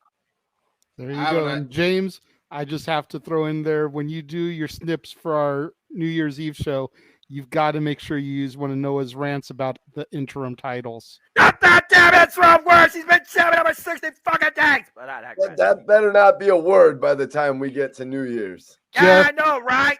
Jeff, we are ready and awaiting your retort, and then we will move on from there if nobody else has anything they want to say. To give Jeff a little bit more fuel for this refute, how here we dare go. you, Noah, put Nyla Rose and Jade Cargill amongst Saraya versus Britt and Jamie Hayter versus Tony Storm? It's a how different story. Dare you? That is not deserve to be there. It's different women's division. No, hell no, man. You gotta look at all things all different ways. I don't want 3 damn matches the same thing. That's what WWE does on a weekly basis. Use this too, James. Yeah, okay, got it. All right, Jeff, go ahead. Yep. All right. So JJ, you have access to a computer quicker than I do tonight. Make sure Noah gets a bonus for tonight, because that's why I hired Noah, because he can tell the story and weave the story almost as well as you can, story man. He said exactly what the fuck I was going to say. Like, for real. There you go. Like seriously, Jade Cargill has been Goldberg for 40-something matches. Like, that's just getting boring as fuck. For you, I'm enjoying that shit still. I love me some Jade. I support that bitch. No, I love that you support that bitch. I just can't stand there freaking making it a streak. It's like, no, I don't want her to be Goldberg. I don't like Billy Boy. Now, how do you change the dynamic? Oh, well, I won't. You don't have to beat me, but I'm gonna steal your belt. So you do have to beat me, get your belt back. Instant. Just enough of a wrinkle in the laundry where you gotta go, fuck. Now I gotta use a fabric softener. Son of a bitch. It's really that simple. It's really that simple. And yes, all 3 of these women's matches now for the AEW World Title, Tony, for the AEW TBS title, and for the pride of the AEW women's roster backbone versus this superstar coming in and trying to make it her house. 3 women's matches in one night. If I can't be there, I swear, all that's good and pure. If I can get a break in Elton John's set, because I've never seen him live, so I don't know what the hell he's going to throw at us at Dodger Stadium next week, I will try to be there for at least Saraya and Britt, because damn it, I've been waiting for Saraya to get cleared longer than probably anybody. And I'm happy for her, and I'm happy that Britt gets the showcase without having to be the champion, because people will feel how they feel about Britt, and I'm not going to go down the rabbit hole with people, about that, because we're going to have differences of opinion. But Britt and this story with Saraya proves that for all the shit we all give Britt Baker, she is still enough of a name to not need to be the champion and still be in a headline major feud at one of AEW's major shows. There you go. One of the things I wanted to add as well, just for memes, I just realized that everything that we said about Vince, I feel like Tony's the opposite of, because I think he doesn't like small people. I think he likes small people more than big people. He doesn't let the big people hold the big belts. He lets the small people hold the big belts, and then the secondary titles he gives to the big boys and girls. What the hell's going on here, Tony? Yes. Hey. What are you doing? Yes. So, and then JJ, for timing context, I believe we're in second intermission, maybe start of third period. So I've got maybe a good 20 to 30 minutes left if the battery continues to hold up. Okay. Well, piggybacking off the heels of the announcement of Saraya versus Britt Baker, I thought we would go back to what we looked at last week in the rumored Full Gear card and see how it's developing. And a lot of this is looking like it's actually legit. We've got Moxley and MJF. We've got Tony and Jamie. We've got Swerve and Art Glory versus the Acclaimed. Yep. Saraya and Britt. Yep. Wardlow versus Hobbs is still a question mark. And that might be a triple threat now with Samoa Joe having his eyes on the prize. I'm Good fine Lord. with. The Elite. I'm fine with. The Elite versus the Death Triangle is still a question mark. Yes. Ethan Page and Bandito is a no-go. No. It's a no. Why is that a no-go? Because they're fighting in the semifinals. They're not going to fight in the finals. They're in going the to be on close side of the Dynamite. bracket. Yep. Okay. Yep. I was about to say because Bandino got the victory over Roosh, but they're not big win, by the way. What Jade- a rampage! That was awesome. Jade and Nyla Rose is accurate. Steen and Darby, Lethal and Jarrett is accurate. Jungle Boy Lucha is accurate inside the confines of a steel cage. That's gonna be something.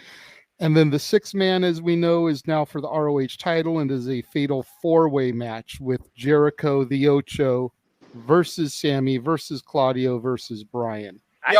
So there's still 2 question mark matches. Yep. JJ, if I may, wasn't question mark on tonight's show? Yes, question mark 1 versus question mark 2. I got you. Okay. Wait, so there's 2 so is there a reason questionable there's matches. There's no 6-man tag? Why? Because it's a fatal 4-way for the ROH title. Yeah. But I would not count Daniel Garcia and Mulayuta getting involved in this dance. Right. Oh, yeah. Oh, no. Yeah. But there's 2 questionable matches. One that can't physically happen because they're facing in the semis. Right. Okay. So overall, out of the 11 matches that have been announced, to only have 2 really that cannot happen, that were drastically changed, and 2 that are still questionable. Yeah. That's not bad. A 7 out of 11 take with still 2 more possibilities, a 9 out of 11. Oh, thank Kevin. You know what, JJ? Again, the second tournament in a row that a match that should be in the finals is prior to the finals, because we had the Elite versus United Empire. The United Empire in an opening another round. It's like, man, Tony, really? You booked this shit yourself. You're a fan. What the fuck? Yeah, I'm not gonna lie. I think Tony is doing it to try to boost the Dynamite and the Rampage ratings, as opposed to saving it for people to shell their money out on, because people may not want to pay the $50 for the show, but they'll tune into Dynamite and pop that rating for it. So he's hot-shotting matches that could really be good on pay-per-view on basically free TV, yet he criticizes Eric Bischoff. Interesting. Carry on. Yeah, you know. Thank you, Oh, Jeff. they're both petty as they're both petty. What do you mean? Like, they both do the same thing all the time. Okay. They're both bad. No, trust me. They're both equally dickheads about each other. I am not going to give Bischoff one bit of fucking excuse or one bit of leeway. I'm not. They're not. Let's be honest. Who is not a petty insert owner of wrestling promotion here type persona in the industry? Yo, I think Tony Khan is the answer is all of them. I think Tony Khan is that petty that because of this little back and forth he has going on with Eric Bischoff, he would sign another one of Conrad's co-hosts, Jeff Jarrett, just to stick it to him and make him be like, oh, look what I'm doing. I'm putting your other co-host. Well, no, and again, we're going off topic of the. Hang on.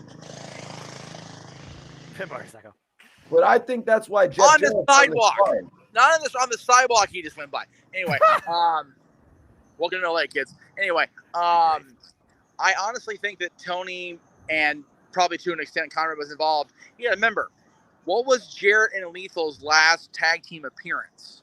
In a match that was a match and a protege / almost family, tag team match. Sting and Darby are very much a Flair Andrade dynamic. That's fair. He just wants to run it. He wants to run it. And you know what? If Jarrett's still able to go enough where he can have a tag match off and on with somebody, hey, he's a horseman. He's a legend. Let him fight. Is that really drawing anything to the show? Like how when they bring John Cena back? No.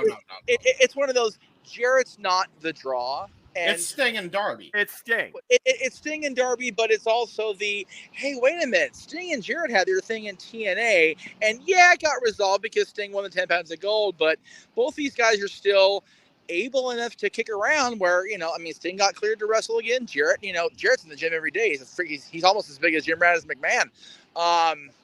So, let the guys, seriously, if people like Hogan and Flair were in that shape where they could go often enough and not have to be the focal point, I'd be okay with it. Sting, doesn't need to be the guy all the time. He's helping Darby out. He's helping the brand out, much like he did in the early TNA days.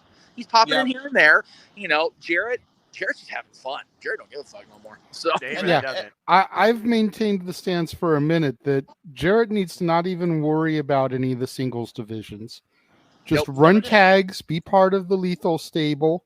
Right. You know, maybe him and Lethal can make a run with the tag straps. And just kind of be there to help elevate some talent, because taking the tag straps off of somebody like Jeff Jarrett will help boost a team like the Acclaimed, Swerve in Our Glory, or vice versa to that as well. If they go and contend them and they beat them, could still elevate them. Jarrett, for all that we gave Hunter and Jeff Jarrett both for their reign of terrors in the early 2000s.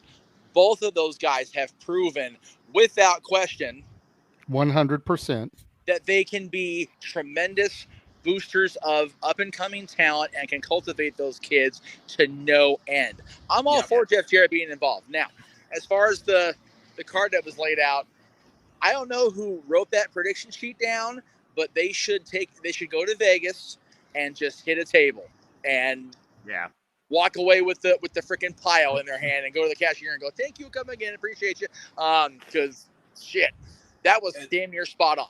And right. And while we're on the topic of Full Gear, make sure you tune in. I'm sure it's going to be Tuesdays to NoDQ.com. They usually have their prediction panels there. I'm sure at some point this week, Noah Foster is going to have a Simplin predict-in for Full Gear. I will indeed. Before it's been a Which I would love to be a part of that, since I may not be able to be part of the actual watch-along, since I don't have the $50 to shell out for it. That's fair. So, you know. So but I would love to be a part of your Simplin predict-in panel. So hold on. Whenever you do that. No, you're fine. You're fine. It's one of those. I will likely not if I'm not home to. I agree, Nathan. If I'm not home to help produce or call Full Gear because I'm at Dodger Stadium, if more than one other person besides Noah is not using Noah's account, JJ, there you go. Now, as far as the shows for this week, because NoDQ will be going live at 7:00 Eastern with their predictions, we'll probably have Stepboy back at 5:30 Eastern, but I'll be home to do that show, so you're good to go there. So yeah, it's gonna be a busy afternoon. We've got Stepboy Sports Bar at 5:30 Eastern, NoDQ predictions Full Gear at 7, NXT. Excuse me, I'm wrong day. I got exhausted but festive. And then we'll be on with Talk Wrestling if I can actually put coherency together, which on Tuesday might be a thing. All right. But yeah, and we'll get more into that when we get to the plugs at the end of the show. But just figured, since we were talking Full Gear, get that little shameless plug out there for. I only did that also in case I'm not going to be there, because I'm like, the battery's plugged in, but it's still draining. That's how dead this phone is. It's also because you're streaming. Streaming drains battery. That's fair. Yeah, like, seriously, if ever there was a reason for me to regret not being there, even though I'm going to go probably see Elton effing John, this show Saturday is going to make me go, damn! The last 2 years, my favorite of the year has been AEW Full Gear. Let's see if they can make it 3 in a row. I am super fucking excited for this show. Full Gear was fun as hell to do. It was so fun. And real quick, to Mikey, right? What's up? I do want to put this out there. I think you got to give Jeff Jarrett one credit, all right? If nothing else, finally Jay Lethal's on a fucking pay-per-view card since he's debuted for the show. That's leaps and bounds better than where he's been. JJ, you're going to have to throw this card up and let me go over my thoughts on this card. Oh, boy. All right, just try to run through it quickly, because we've been on this topic for a minute, and I would like to try to move on. So go for it. So we got in our first match, we have a match that actually involves a guy who is remember, it's a pitiful way. He's facing his partner in this match. Why do I want to see? I want to see Chris Jericho versus Claudio and Daniel Bryan, not and Sammy Guevara. I don't want that meaningless storyline. What do we got after that? What's our next match? We got Jungle Boy versus Luchasaurus in a cage. confining steel cage. Oh, that means they can't do shit inside of a steel cage. There's going to be no tables. Wait, you forget, my friend. They can. Remember Britt Baker, Thunder Rosa? They had it basically sold it. Couldn't do that. Oh yeah, they're trying to sell it. I was thinking about that. But anyways, I don't really have much bad to say about Jungle Boy and Luchasaurus. Let them finish it out. Sting and Darby Allin versus Jay Lethal, as you say, on his pay-per-view. Jay Lethal and Jeff Jarrett. I'm being subjected to Jeff Jarrett on pay-per-view again. I watched this guy put over Razor Ramon and the Heartbreak Kid Shawn Michaels, and now I got to watch him do it all over again. I've already watched him put over people. What do we got next, JJ? Okay, so we got the Elite and the Death Triangle. That's going to be a dope match. We finally got Wardlow with a good opponent, Saraya and Britt, okay? And we get this match, Swerve in Our Glory versus the Acclaimed, a match that we're getting for the third time. They are 1-1. It's the rubber. They're 1-1. Here's the rubber. Why didn't they just finish off the feud with the Ass Boys? Hey Jeff, if you're still watching, I want to see if you can see the intro. Go check out the intro if you can check it out. And the last one I'm going to talk about because the main event is cool. It's in the chat. Jamie Hayter and Tony Storm. If they do not put that title on Jamie Hayter, Tony Khan is burning AEW homegrown talent. Wait, hold on. Wait. What if they're building for her to get the belt? What There's no other build. I got it. There is more. Look what he missed with the Acclaim. He missed it with the Acclaim, James. And then he comes back 2 weeks later and does it. Do not miss it. Hold on. There is a way they can book themselves out of this if they want to hold it off for longer. Whoa. I don't want to be waiting 3 months for Jamie Hayter. Hang on. If Tony turns heel on her by joining Britt Baker, I think that could be good. That's a hot take, and that is definitely a twist and turn right there. Could happen. No, we're waiting for the heel turn. Maybe he doesn't do it with Thunder Rosa return. I'm not gonna lie, Mikey. I'm torn on this match, brother. I'm like you. Again, I met Jamie Hayter. All right. Oh wait, don't time represent. So I'll have thoughts more on predictions, but again, we'll have to wait and see.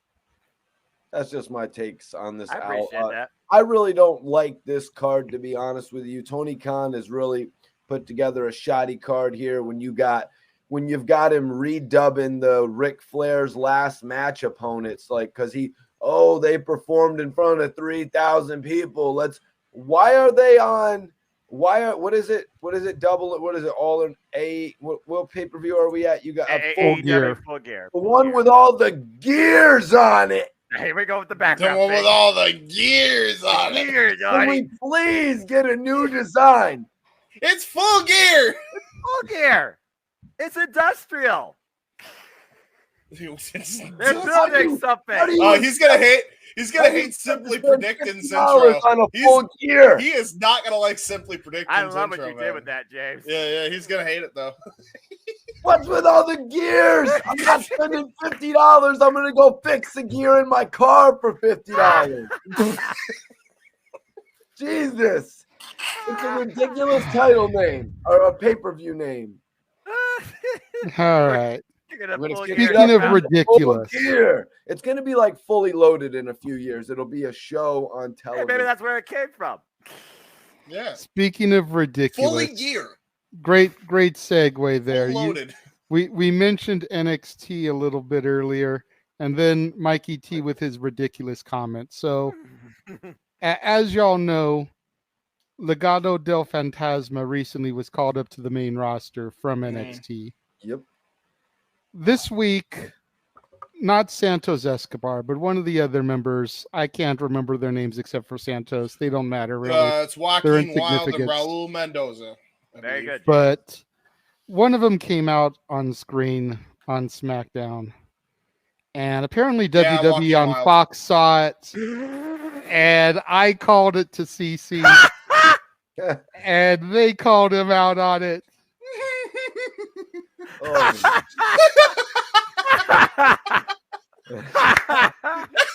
It's Pee Wee Herman. It's Pee Wee. It's Pee Wee Wild. Pee Wee Wild. He's coming to town. Oh Lord! I saw that this morning, and I was like, "What the actual hell?" I'm tapping Cece, my girlfriend. I'm like, "Why is he dressed like Pee Wee Herman?" And she's playing her game. She stops. She looks up. She's like, "Holy crap, he is!" And then I go on social media so I can get the images for our real topic here. And I saw that WWE on Fox actually tweeted about it.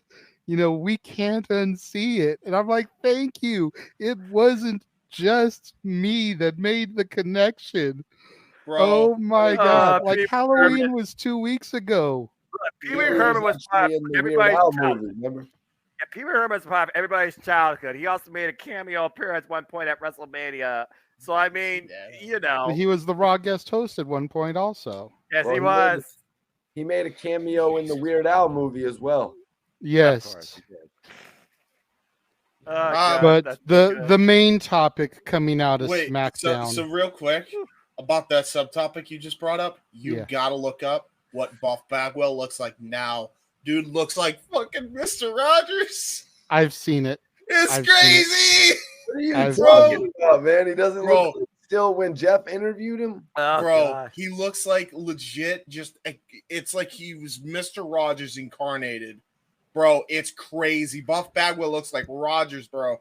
Like he got the gray hair. He got like a suit. They got like a dress shirt. I don't even think it was for Halloween. I think that's how he dresses now, and he dresses just like straight up Mr. Rogers.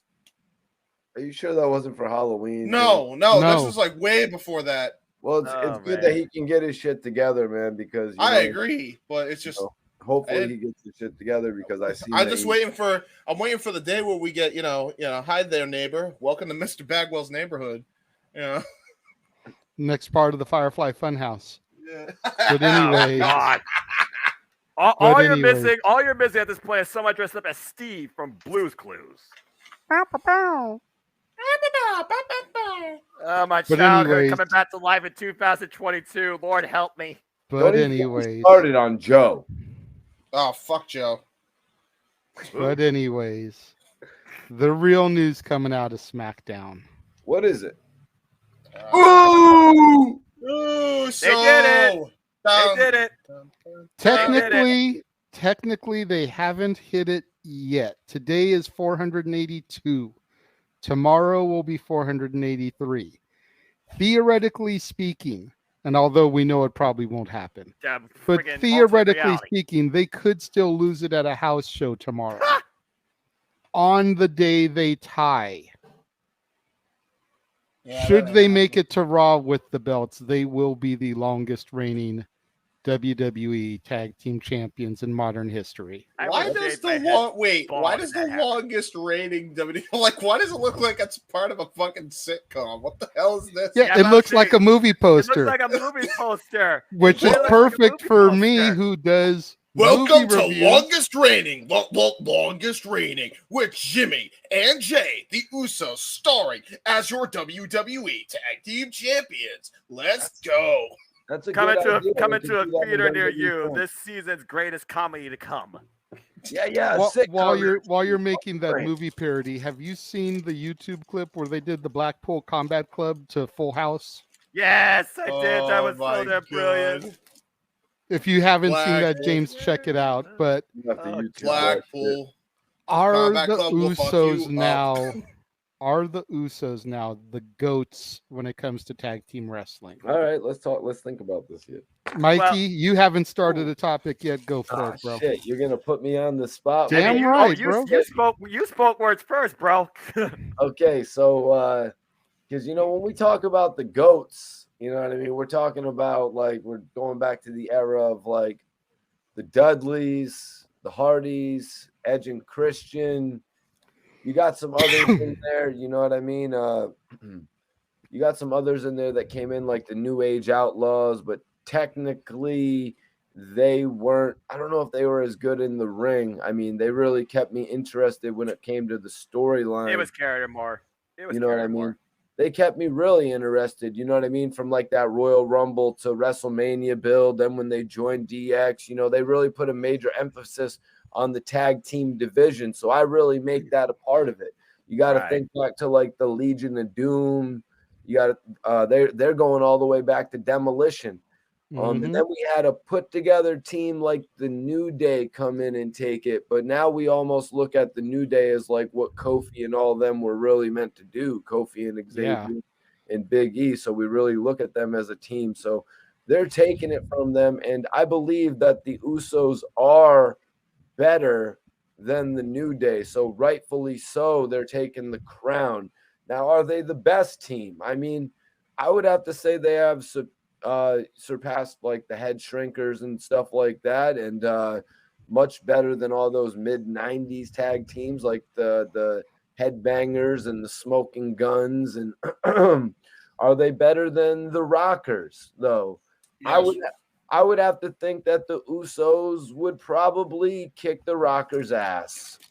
Let me put it to you this way, Mikey T. If you were doing a Mount Rushmore of tag teams, would the Usos be one of the four? Yeah, it would have to be like the Usos, the Legion of Doom. You know what I mean? The Usos, the Legion of Doom. New Age Outlaws. And Edge and Christian. Would it be Edge and Christian? Yeah, maybe Edge and Christian, and then Dudley's probably. Besides what they did in WWE, Dudley's has to be up there. They're 23-time tag champs across the world. Edge and Christian might not be up there. You know what I mean? They might not be up there. Do people really know them as Edge and Christian or as ENC? I always like them as ENC, but yeah. My favorite was Team Eck. What about Wreck when they added Rhino too? Rhino. Team Eck. Yeah. Remember those three transcended the freaking TLC match for the tag team straps. Then I like the Road Brothers. I really love the Road Brothers. Did the Usos ever beat the Rhodes Brothers? Because the Usos were wearing their face paint back then and going. Yeah, the Haku. Yeah, the Haku. They was doing that shit. And they was really facing like the guys, whoever the Los Matadors. They were facing guys like with El Perito. Primo and Epico at the I think El Dorito WrestleMania. Yeah, they've come up with their new characters. A lot of the tag teams that we speak of couldn't really carry it in the ring. They would never let them open up the show with microphones. And I'm not talking about the New Day. I'm not talking about the New Day. Right. The Usos do it with a different matter of respect that's going to carry over to them being faces. I'm gonna have to put them right there at the top, man. I think they would beat the New Age Outlaws. They might have even beat the New Age Outlaws when they came back, but the New Age Outlaws coming back all those times lessened my real respect for them. You know what I mean? Like, to a certain degree, when they came back and had that tag team title run, I really lost a lot of. Where they beat the Rhodes Brothers, yeah, nobody liked that one. They beat the Rhodes Brothers. That was all political based. Oh, good. Yeah, that was really horrible. Damn it. Are they better than the Hardy Boys? You really got to look at it and determine what the Hardy Boys really were in the WWE. JJ would speak on that a little bit better than me. That's a different context. It's a much different context because it's not like the Hardy Boys was that wild dude we saw in TNA and then Jeff Hardy and Matt Hardy talking a whole bunch. You know what I mean? At the beginning of their career, they were getting their asses kicked by like Kane and they were jobbing and they were wearing slick italic pants and shit like that. And then they joined up with Gangrel and then they really weren't talking much at all. And then they broke away from Gangrel. They linked up with Terry, who did the talking for him, I believe, in the TNT, the Terry Invitational. And then they had all the TLC matches. And then everybody sort of just looked at each other and shook each other's hands. But a lot of it wasn't really based on them talking. And, you know, that's what I really define on who is the best, how well the Usos have talked and done it in the ring. Talk the talk and walk the walk. Fair point. Yep. So, Noah, what are your thoughts on this? Are the Usos the GOATs? Would you put them on your Mount Rushmore? So here's the thing. When I think about tag team wrestling, I do look at it at two aspects. In WWE particularly, though, you not only need to do it in the ring, you have to back it up on the mic. So in the WWE ecosystem of tag team wrestling history, yes, at this point, because of the amount of reigns they've had and also what they've done in this reign alone, I have to put the Usos up there as one of the greatest tag teams of all time in WWE, if not the greatest right now, because they have both sets of the straps. New Day might be a second, but the fact they did use the Freebirds rule and they won those titles 9 times over with Big E. Again, Big E, get well soon. I think about other tag teams in WWE, though, that had their own runs. When Sheamus and Cesaro came together and they were at the bar, they've had great runs as champs multiple times over until they got botched the hell out of freaking WrestleMania. They ended it for 34. no reason. Better off forgotten. You think about the entertaining connection of RK Bro that came together, how you had this dynamic of the goofy guy and the serious, take no nonsense guy. They had a great reign, and they only held the titles twice. I think about X-Pac and Kane. Yeah. I think about Eminem. You think about what Melina did with Joy Mercury and Johnny Nitro. They also had a series of runs as well. There's been some unique pairings, but as far as duos that just worked on a whole different level of synergy and cohesion, it doesn't get stronger than family. So the Usos had to be up there for me as far as the me. But again, I look at all things wrestling. I'm subjective. I still feel like FTR has a bigger number over them with what they've done this year alone, having 3 sets of tag straps, 1 more eluding them. So as far as me, yes, Usos right now are the all-time greats for me. But as far as the industry, this year, I'm giving it to FTR because the top guys have truly been the top. Sorry, I forgot about him, Noah. No, you're good, man, because at the end of the day, I figured that this question was on 2 aspects. WWE ecosystem and the entire industry's ecosystem. The entire industry, I give it FTR. WWE alone is the Usos. It could really go either or for me because I feel like the Usos would be where FTR is if they were on the other side as well. Potentially. Both teams are so good. Man, I wish we could get a match between them now one day. Damn. One day, James. One day. One day. I don't think they've ever fought, have they? They haven't. That's crazy. Haven't? No, FTR has never faced crazy. the Usos in additional tag team action. They were stuck in a stupid feud regarding shower ointments. We forgot the Bucks too. JJ, I don't know if you're a big Bucks guy, but we forgot the Bucks as well. The Bucks is also up there too, but right now the Bucks, they've been MMA, so I kind of wasn't thinking about them. But yes, they are. I mean, they're not really MIA. They're MIA now, but trios more nowadays. But even then, like I would say, still though, it's crazy because we're talking about the teams that legitimately rejuvenized tag team wrestling. Like all 3 teams did. You know what I mean? In their own way. They're to solidify their status. I think Usos is definitely up there. Yeah.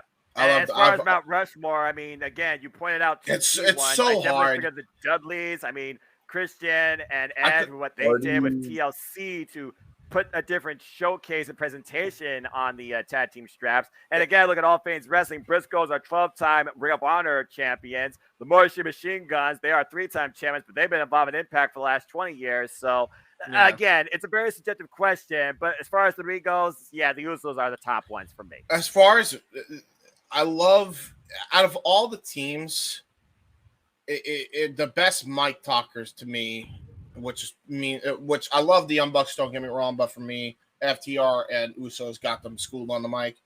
One of the best. Fight like an 8-year-old girl. Yeah, all pretty good. Edge and Christian are the best. The Usos.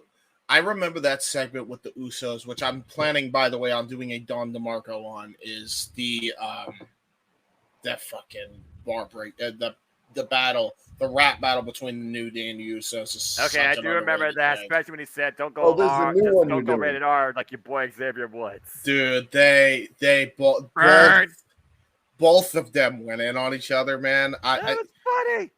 Out of all of the stuff that was bad in 2017, Usos and New Day were the saving grace of 2017, man. They were so good together. They natural did like chemistry. 4 matches alone against each other. Definitely something to check out, JJ, because I know you probably, I don't know if you've ever watched that, but check out the New Day versus Usos rap battle. It's So good. Excuse me. Well, are you fine? Yeah, I mean, when it comes to me, I think it's hard to argue that at this point in time, the Usos are the GOATs. You know, are they? Face them. They definitely have what it takes in the modern era. How would they stack up against some of the teams from old in their prime? You were prime. Man, that's well, because you've got to think about the times that those teams were on top. Yeah. And would the Usos be able to hang today against somebody like Arn and Tully? You know, would they be able to hang against? Foundation. Yeah, the British Bulldogs. And Owen Wilson. Owen Hart and Davey. Owen Hart and Davey Boy Smith, man. Would the Usos be able to hang with Demolition? James is gonna cut that shit out. No, man, I gotta leave. That's a highlight. Owen Wilson. Owen Wilson. Owen Hart. Yes, Owen Hart. I knew what you were talking about, but that was funny. Yeah. Would the Usos be able to hang with Demolition? Ooh. You know, would they be able to hang with the Road Warriors, the Legion of Doom? No. Would the Usos be able to hang with the Dudleys? Yeah, well, as long as they weren't playing for a table. You think so? Yeah, I think they. I bet they could. They beat him. it's proven fact. They beat him. So, but not during their prime. Again, Warriors prime. Wait, have the Dudleys ever been out of their prime? Like, let's be real with ourselves here. No, bro, they've been doing the same moves for like the last 15 years. And but the Dudleys during their last run in WWE weren't the same Dudleys that they were in ECW or when they first made the jump to the WWF. Let me tell you something. That was poor booking. Or even Team 3D in TNA. Yeah, about to say. And again, Dudleys, they are known world over. So, I mean, it's hard to argue with their accolades. So, I mean, yeah. Again, it's one of those questions that's extremely subjective. And according to Cage Match, there were some basic Raw matches. The Usos did face the Revival. They went less than 10 minutes. So, clearly, tag team wrestling wasn't the matter. No. That also wasn't Triple H's WWE, where the freaking match against the New Day got 2 commercial breaks. Mm-hmm. Like that's that match impressive. Went almost 30 minutes on SmackDown. 30 minutes? Yeah, 2 commercial breaks, you figure. I gotta find this thing in full on YouTube. I only found the YouTube highlight.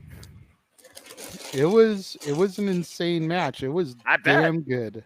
Again, folks, I keep Wade Barrett via YouTube clips. I don't have Fox. And Wade Barrett, to his credit, putting over the rivalry, talking about, good champions are made off of good rivalries. And you think of the Von Erichs and the Freebirds. Yeah. You think about the Hart Foundation and the Bulldogs. Think about the Hardys, Edge and Christian, and the Dudleys. My dad is not a Dudleys fan. My dad in my comment section says the Dudleys have been out of their prime since they were 12. Damn. And he's comparing the New Day and the Usos rivalry to these great rivalries of the past. And it's like, I haven't been around for a whole lot of their rivalries because I've only gotten back to it in this past year. But and granted, Wade's a company man. He's going to show for the company. But if he's putting them up there with those great rivalries and even going as far as to bring the Von Erichs and the Freebirds into things, man. Yeah, I'm not all too familiar with those guys, though. Like, to be honest with you, I know I've watched a few documentaries, but I'm not really all too familiar with their title runs and stuff like that. But can we put a little bit of respect on X-Pac and Kane? No. You know why? Because the humanization of Kane began with that fucking tag team. Suck it! Damn. That's a hot take, but he's not wrong. I almost forgot about NXT the minute Team X-Pac forced Kane to stop talking with his gimmick box, right, was you the don't beginning need it, of man. the end for Kane. You figure a couple years from that, he's losing his mind. But he fought Jericho over a cup of coffee, bro. That was ridiculous. That's great storytelling. No, that's not. Next, you're going to tell me that Katie Vick was Citizen Kane. Yes. Oh, God. Yes, he was. Spill a cup of coffee on me, James. No. See if I don't want to kick your ass in the middle of the squared circle. Exactly. It's good storytelling. We're gonna build it up now. I spilled coffee on my tea. We're gonna fight in the octagon. Now we're gonna make some pay-per-view buys. Set us up on that wrestling league, James. Yeah, Oh, fucking Lord. yeah, Women's Youth Wrestling. Crazy Like, fool. Ever spill coffee? Sorry. Tony Khan says, hold up, we're getting a little bit carried away here. I think he's on cocaine, but this would be. It would have been a good feud, James. Tony Khan needs But I mean, what that- he needs to do. When I was younger, because I wasn't young when I started watching wrestling, I was already like 22 years old. When I was younger and I was watching it as it happened, I was all about the Kane and X-Pac team. You know, if you'd have asked me 10, 15 years ago to put some respect on that, I'd have been co-signing with you, Mikey T. But the more I've done my homework, you can literally pinpoint the humanization of Kane and the death of the monster to X-Pac making him say "suck it" without the voice box gimmick. How long did it even last? Everything else Not went long. downhill from Kane after that. I don't know that man. His team with Van Dam was fun, and I think it was more Katie Vick. I don't know about that. His 2001 run with the hardcore title, I think it was cool. Honorable mention, by the way, for a brand that's dead. R.I.P. The Red and Black. Gallus boys were on top for over 400 days as tag champs. I thought they were green. What? Who, Noah? The NXT UK talent, Mikey. Joe Coffey, Mark Coffey, and Wolfgang. I think they're in JJ's NXT. Not my NXT! But I digress. There it is. There's the graphic. We got it. It's definitely not Noah's NXT because, as we all know, Noah Foster is all elite. I love my friend for doing that. I love my friend for doing that so much. That's such a damn good graphic. At the end of the day, gentlemen, that is it for the topics that I have. Is there anything wrestling related this week that you guys want to bring up real quick? If not, then we'll just start running through the plugs. Do you think Kazarian will beat Josh Alexander this Friday for the Impact World Championship? Man, like I was telling you on the pre-show, I'm afraid that if he doesn't, he's going to hang up his boots and retire. And if he does, I'm going to be a mess. I'm going to be crying my eyes out for my buddy. Isn't he the X Division champion? He was, he's but cashing in option C. He's turning the X Division title in We're back to for his option. shot at the strap, man. You know, the Impact 24 Wrestling, years this guy's been going, and he's never won the big one. Yeah, Impact Wrestling put a great video out on Instagram on their social media sites. The hype video, if you will, for this match, talking to Scott D'Amore, talking to his wife Tracy, Former Knockout. all these people just giving their thoughts, talking to Gail Kim about Frankie and his dreams and the fact that he has never been to that mountain in all these years, pioneer the X Division. He had a shot against AJ Styles for the NWA title. He had a shot against Kurt Angle for the Impact World title. Came up short against both of them. Had a shot against John Moss for the AW World Championship one time on Dynamite. Came up short. And just couldn't get the big one. And you figure the man's a 24-year vet. 45 years of age. I was going to say he's in his 40s. He's about my age. You know, he's a year younger than me. I've seen this dude wrestle since 2004. Still a hell of a You know. workhorse, man. This guy goes. You know, I've sat in the front rows of the Jewish community centers and watched him right in the ring in front of me, you know, just that close, doing the flux capacitor and the wave of the future and everything. Going to Ultimate Pro Wrestling when he was X Division champion and asking him where the belt was, why he didn't have it out there for pictures. Him excusing himself, going into the back, bringing the strap out of his duffel bag for pictures and shit for me, putting it on my shoulder. for the picture that I have with Frankie.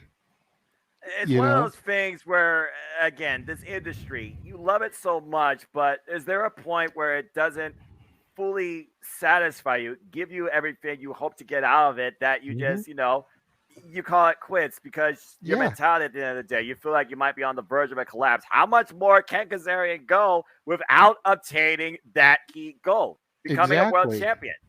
Exactly, Seriously, this might be his last this chance. Exactly. I think this is it for him if he doesn't do it.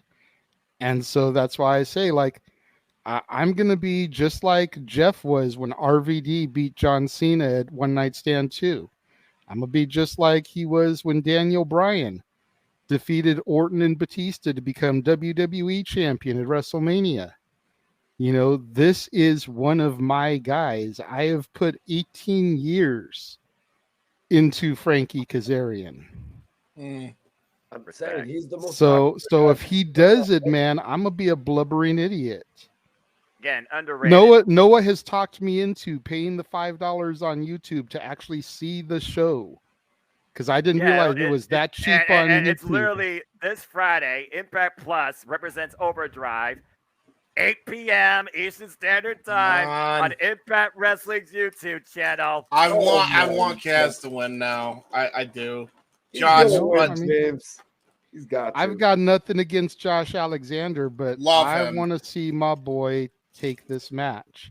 Josh Alexander. I don't blame you. And they've got other bomb matches on the card too. You've got Black Taurus versus Trey Miguel for the vacant Impact X Division Championship. Let's forget Gold. So represent. Come on, Trey.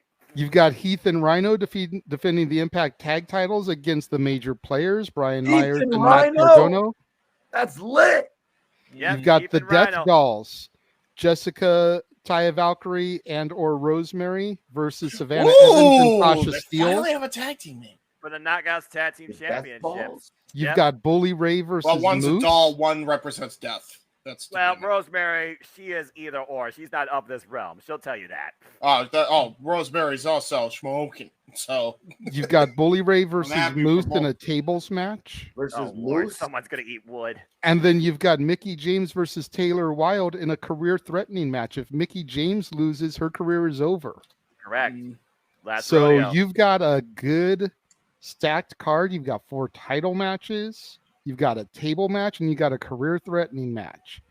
And it may not just be Mickey's career that is on the line, because like I said, if Frankie doesn't get it done, he may just say that his time is over and hang it up too. He didn't give like, if I lose, he says I have to win. So again, it's literally do or die at this point for the Full Metal Rebel. I'm surprised we're not that title to AEW and face Jericho maybe versus the ROH champion.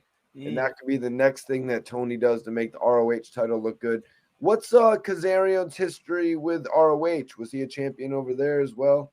I don't believe he was. He might have been a tag champ with Christopher Daniels. I don't fully remember. I'm confused. I'm confused why we're not covering this event. When is this?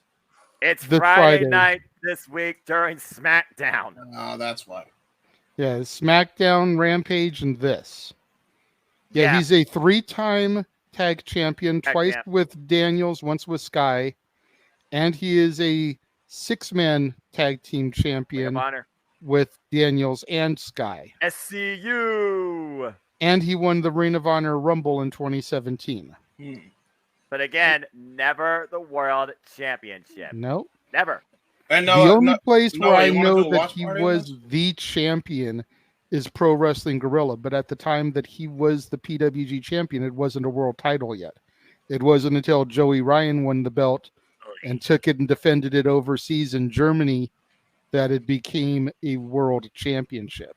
And that was after the Frankie Kazarian era. Good Lord Almighty. Crazy. Again, this week is fully loaded with professional wrestling, especially Friday night when you consider there's 3 shows. I was about to say, no. Do you want to do Impact as a watch party? Sure, why not? I'm down because that sounds like a fucking banging card. I mean, I'll run the booth from here. You guys can call it. I could also I could fucking do it. I'm cool with that. Anytime I can call professional wrestling, damn it, you know I'm all in. Let's fucking go.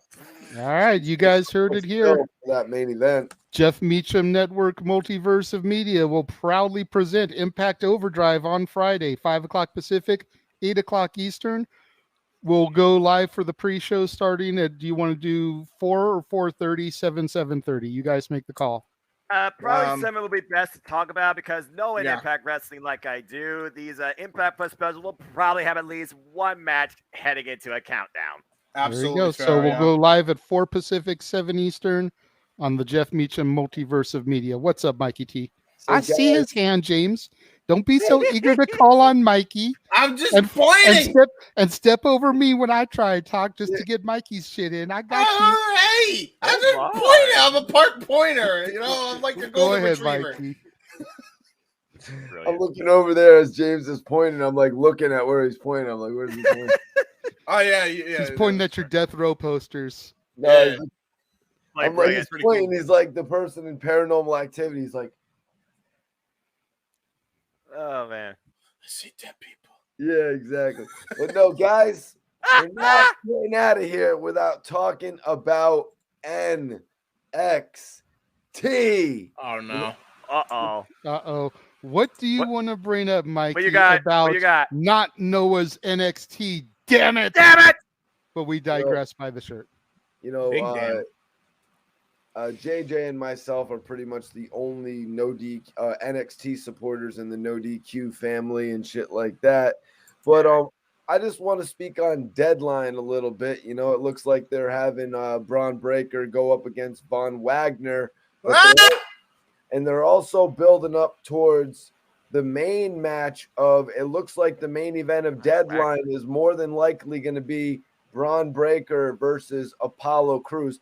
I think a bigger match would have been to do Braun Breaker versus Austin Theory had Austin Theory cashed in and then had the rematch at Deadline. But I think they're building towards Apollo Crews, Braun Breaker. Is that a fitting main event for Deadline? I mean, these guys, they're going to put on an athletic competition, though, James, but it's kind of got like December to Dismember written all over it. That's going to be That's a dark note. That's a dark note. I don't know if it's going to be that bad, but, you know. As long as they don't have an extreme elimination chamber, we're good. Hey, listen, I thought that could have been cool. They just fucked it up. All right. I guess NXT could do it. Yeah, Braun Breaker, Von Wagner, Apollo Crews, Cameron Grimes, Carmelo Hayes, and Joe Gacy. Ugh. I guess the better match would be they need to pull the trigger on Carmelo Hayes versus Braun Breaker. Especially, he should be challenging for the world championship at this point. If he's not going after the North American title, he should be challenging for the freaking world title, man. Well, we still have about a month to build it, so it definitely could be coming around the bend. That's WrestleMania, I think. And they build it out that far. Who is? So I have an idea, by the way, about this. That's just kind of like creative idea about what the solution for the whole Deadline versus Final Battle thing. So are they the same night? Yeah, apparently. Yeah. How problem here? How long can we actually do Final Battle or on Jeff Meacham Network, or is that not able to happen because of just time? I believe it's happening. Oh yeah. Okay, so we are doing it. All right. I believe so. We're doing Yeah. both, I don't think they're both on at the same time. I don't think. They No. are. Yeah, but one might overlap each other. That's like they may overlap by about an hour, but I don't think they're going to be running simultaneous the entire pre-show wise though, right, JJ? No overlap. No, because the pre-show starts at 6, maybe. Yeah, that's actually a good point right there. If the Ring of Honor pre-show overlaps the last the hour of a Deadline, then we're pretty much safe. That's fair. Yeah. Okay. I was just double checking. Let me see. I was gonna say if they were gonna overlap and fight each other, then I could have done. Look, I'm crazy. I called 4 shows on WrestleMania Deadline weekend, 3 of them on Friday night at the same time. Don't think I won't handle both of these. Oddly, I want to see both of these shows. Yeah, I mean, but they're kind of giving away their main event. They're giving away their main event at Full Gear with that. We do an open mic night right after that. Spoiler alert. So, Final Battle starts at 1 Pacific, 4 Eastern. Okay. Which means that NXT Deadline will probably start at 4 Pacific, 7 Eastern, or 5 Pacific, 8 Eastern. Which means the normal time for these NXT shows is usually 8 o'clock. So we should be okay because the three of our previews don't go for 4 hours.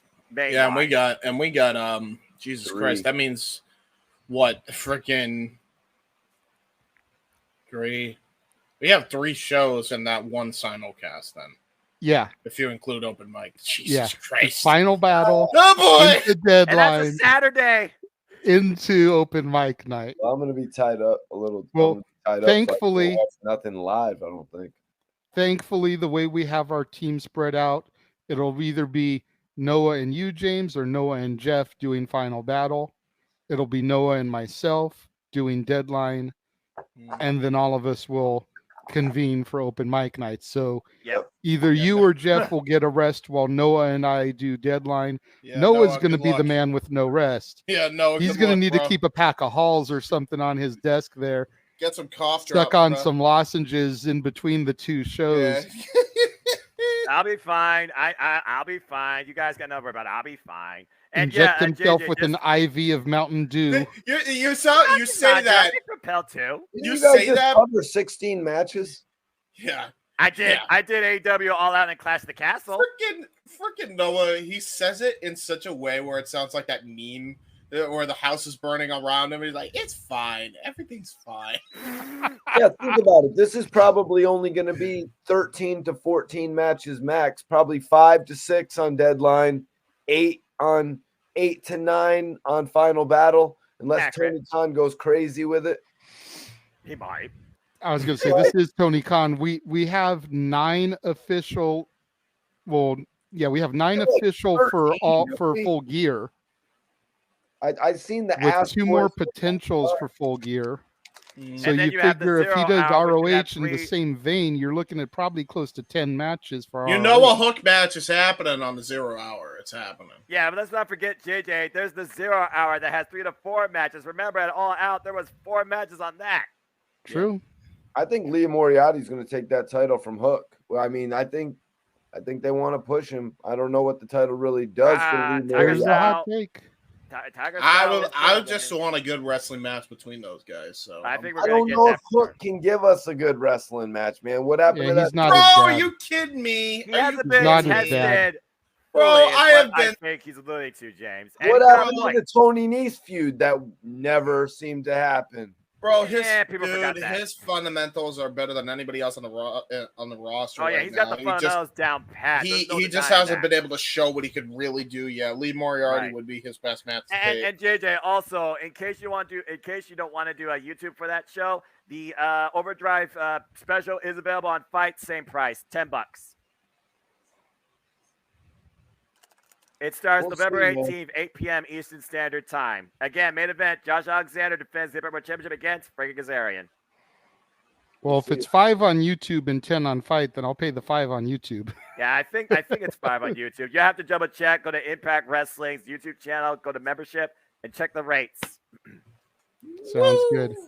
Well, if there's nothing else to discuss, then let's go ahead and start doing our plugs. Get out of here. Try to get out of here before 11 o'clock. Fair enough. Mikey T, go for it, bro. I want everybody to check out my YouTube page, Report Card Radio. Go subscribe right now. We're just on the way to 100,000 YouTube subscribers. That's my goal in the next, however long it takes. You know what I'm saying? Have you guys checked out the new Chucky series? Anybody been checking out the new Chucky series whatsoever? I haven't watched this season yet because I've been so busy doing other stuff, but I did watch the first season. Oh, you're going to have a good binge then because they're about 6 episodes in. Man. Yeah, I figure I'll probably wait till the season's over and then just go back and run it back. Yeah, so much that you'll see in that from Glenn from Seed of Chucky makes an appearance and shit like that. Very interesting stuff, man. I appreciate y'all for letting me tap in. James, my guy. Hopefully we can get some of that work in. James. Yeah, for sure. James has some thoughts of me doing a Rob Van Dam. Was I not supposed to, James? I don't want to. You could say the Rob Van Dam may or may not be showing up. Question mark in our show. Yeah, subject cards to change. You know what I'm saying? I do. But yeah, Noah, man, you know, I always appreciate you, man. I think you got a future in AEW Dark, and then you know what I mean? I could see you I and would the love to big do that. show working together. I could see you. I'd love to work with Ian Riccaboni or Excalibur. That sounds like a lot of fun. Yo, Noah, let's not get too far ahead of ourselves. Excalibur is on the A show, my friend. You're gonna have to work your way up. He and Taz got Dark down. I wouldn't mind doing Elevation. I'm gonna have to talk to an agent or something for you. You know, I am Mikey T, the movie star. I'm gonna have to get Noah that AEW call. And JJ, bro, I checked out your review this week of The Net. I know you've been getting a lot of critical acclaim on this, you know, doing the Net review, but I was listening to it. I really still couldn't figure out what was Sandra Bullock's role in this film, man. I hear everything about what's going on with the guy. He gets the fake message on his computer. All these people, they go up in a plane or some shit like that. Where did Sandra Bullock play into this film? She was the main character. Her identity was stolen over the internet. And it's crazy to think about. This was 1995 and her identity is being stolen. You know, so one of the things I'm talking about, what was she freaking out about? That's what I'm saying is like, that's what I was talking about on the episode is, could you imagine how much worse off her character would have been if that had happened today? It's like, holy hell, with everything that goes on social media and hacking and credit card fraud and everything, you know, cryptocurrency held hostage. There's like 4 levels now to a freaking ransomware attack that you have to try and go through to survive. So what did that have to do with people like, you know, like offing themselves and shit? Like at the beginning of the movie, I remember you were talking about because the hackers had gotten to him and falsified his HIV test. So what did that have to do with Sandra Bullock? You have to pay attention to the whole movie, Mikey. I think they'll fuck him. That's why. What, James? But I do appreciate that's what they framed it as, that he was fucking Sandra Bullock. But I do appreciate the fact that you've been tuning in, giving my shows some viewership hours. Bro, I'm clueless. Yeah, I still got to check out the Haddonfield, what was it called? The Haddonfield Project? Or the Haddonfield Nightmare. The Haddonfield Nightmare, but I read something that they're talking about making a sequel, and this is the Last Nightmare, something like that. Yeah, and this is where it's like interesting because that John Tate character, he's actually the Josh Hartnett character from H2O, and a lot of people wonder like where did he go from there. So if you don't actually want to watch the movie, you can go to JJ's channel and check that out, which I still got to do, JJ, but it's kind of like screwed up because now I'm kind of figuring that John Tate is going to live through to this sequel that they're budgeting to get together right now. But also in my mind, I'm thinking they might do the Laurie Strode thing from Halloween Resurrection and just kill him off at the beginning. We'll see what they do. It's worth checking out. I'm going to check out your review. You know, that's I'm going to do because you're going to tell me everything. Watching one of JJ's reviews is actually just like watching the No DQ review of Raw or SmackDown. Like, you know what I'm saying? If you ever just need to know what the hell the movie's about, you can just run over to JJ's channel as long as he covered it. But he's got like he's got comments asking people to cover certain movies. He's got like 600-700 reviews, JJ, or am I mistaken? Are you up to like 400 episodes, 500? Yeah. I'm officially up to 463 went up today for Black Adam. Wow. Yeah, the Black Adam one. I'm thinking about checking that out this week. You know what I mean? I let a couple weeks go by, you know, because I figured the only reason I let some weeks go by is because I figured it would actually still be in theaters for 4 or 5 weeks. Yeah. Yeah, unfortunately, I'm probably going to have to cancel this coming week's new release Saturday because of how everything got kind of jostled for me. You know, last week it was supposed to be Black Adam. JJ, you're not going to do the new holiday Lindsay Lohan? Oh, no. That's December. That's December, bro. That's booked, but that's December. Okay. But no, last week it was supposed to be Black Adam, but I wasn't able to get to the theaters in time to see it.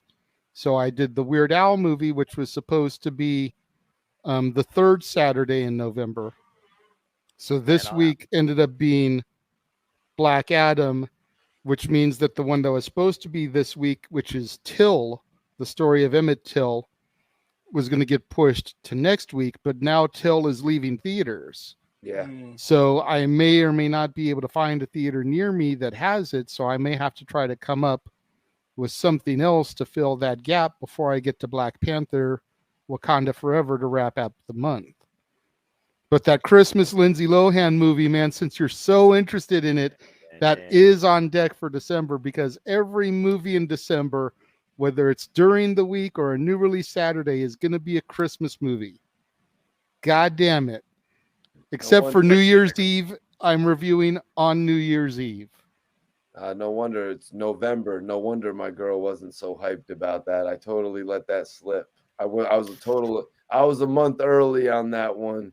My bad about that, you guys. Nah, it's good. It's good, bro. I just appreciate, I said it a couple times, I appreciate the love and the fact that you check out my shows. I'm still trying to get those viewership hours up.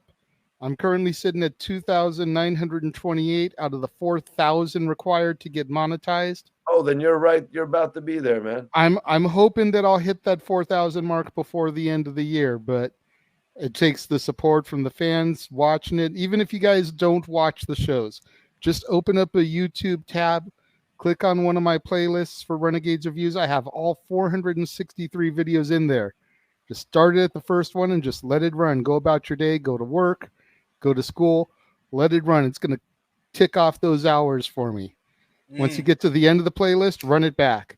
Start the Dads on Wrestling one. There's like 100-something episodes from me and Jeff back in the day. Damn. The old Renegade Wrestling show. There's 99 episodes from back in the day, back in 2011, 2012. Just let those run off. Help me boost up those visibility so I can get to 4,000 by the end of the year, guys. I am so close. He's going to get there. James, I see you've shared your screen here. We'll go ahead and pop that up. Yes, sir. Yes, sir. You guys can check out my YouTube channel, youtube.com/user/JHebertSide95. That's JHEBERTSIDE95. Your main hub for everything for the Winds Productions and more. I highly recommend that video right there. If you can highlight it real quick with the CM Punk graphic. Yeah. That is 3 hours of this man talking about current professional wrestling and why it has driven him away from watching the modern product. Devote your time, your time, sit through the 3 hours and listen to this man speak passionately about what has taken the passion for professional wrestling away from him. Mm-hmm. And yes, a lot of it had to do with the All Out Media Scrum. Check that out. That's the last live stream other than Open Mic Night, which is currently airing right now, just by itself. So there you go. Check that out. And check out all the stuff. Talk Wrestling debuted on my channel for the very first time at the beginning of this month. So go check that out from the Jeff Meacham Network, Multiverse of Media. And that'll be on his channel anytime Jeff is able to actually get home and do a Talk Wrestling. Yep. With and his then schedule.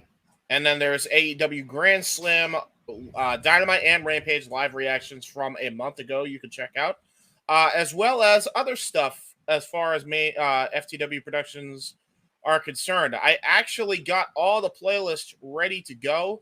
I got my videos right here. The live streams are all over the place, but they're there. I got my music in there as well, like my theme edits you can check out. All my popular videos are pretty much that, so go check that out if you haven't already. And shows that you can expect on FTW Productions, the Gold Rush, the WYW Gold Rush Tournament, SMBZ voice acting, The Watch Party, The Button Mashers, which is a Let's Play series, Indy Force Podcast, Wrestling Rundown, and the ATW View. Respect to Noah there. We also got secondary FTW shows, Open Mic Night, which is going to be rebranded to the Royal Lion Lounge. Stay tuned on that one. Wrestling with Idiocy, Jay Hebert's Side of Things, AEW Spark, and soon to be debuting WWE Aftershock as a spinoff of that. Stay tuned for that. Nice. Content and Review, Retro Wrestling Review Series, Simple Takes, Watch Along, and the Fantasy Booking Series. Along that as well, you can check out my playlist for Open Mic Night. All right here. Everything is where it needs to be. And you can subscribe to everybody a part of For the Win Productions, from Weymouth Youth Wrestling to Casey Gallagher to Owen Finch to Mistress Audio to Noah Foster to our newest member, Firelord Kuzan, and to Owen's second channel, Owen the Talkinator Studios, and our behind-the-scenes FTW channel, as well as our friends of FTW Productions, from Jeff Meacham to Wade Needham to JJ Williams and everybody in between. Go subscribe to those people in the channel modules. So there you go. Nice. Now we got my show, which seems like it's always never ending. I will try to go through this as quickly as possible. As I mentioned, Black Adam went up earlier today, so make sure you check that out. Tomorrow will be another episode of The War Zone, the weekly acquisition report, where I show off the latest additions to my ever-growing movie library. This week it'll be Blu-rays that I got from Goodwill for $1.99. So make sure you check those out. There's some good titles there. This month is Sandra Bullock on Renegades Reviews coming up this coming week. We've got Hope Floats, Practical Magic, and 28 Days in store for everybody. I want to remind everyone to go back to both my channel and the Jeff Meacham Network. Check out Jeff and I as we discuss ECW's top 10 matches in November to remember history. Of course, Stat Boy Sports Bar featuring Dory Lou on Tuesdays. The time is generally 4 o'clock, but sometimes it fluctuates a little bit depending on if NoDQ has a special stream, as is the case this week with their predictions, or if I end up producing. Jeff usually puts out a post early in the day, though, letting everyone know exactly what time it'll be at that day. But make sure you tune in on Tuesdays. Make sure you tune in to our friends at NoDQ and Aaron Rift, the boss man, for his Raw, Dynamite, and SmackDown recaps, as well as the NoDQ review. If you go back and check out this past week's episode, you'll see I was on it, as well as Big Baller G, Walter Cruz, and of course your host and co-host, Virtue and Aaron Rift.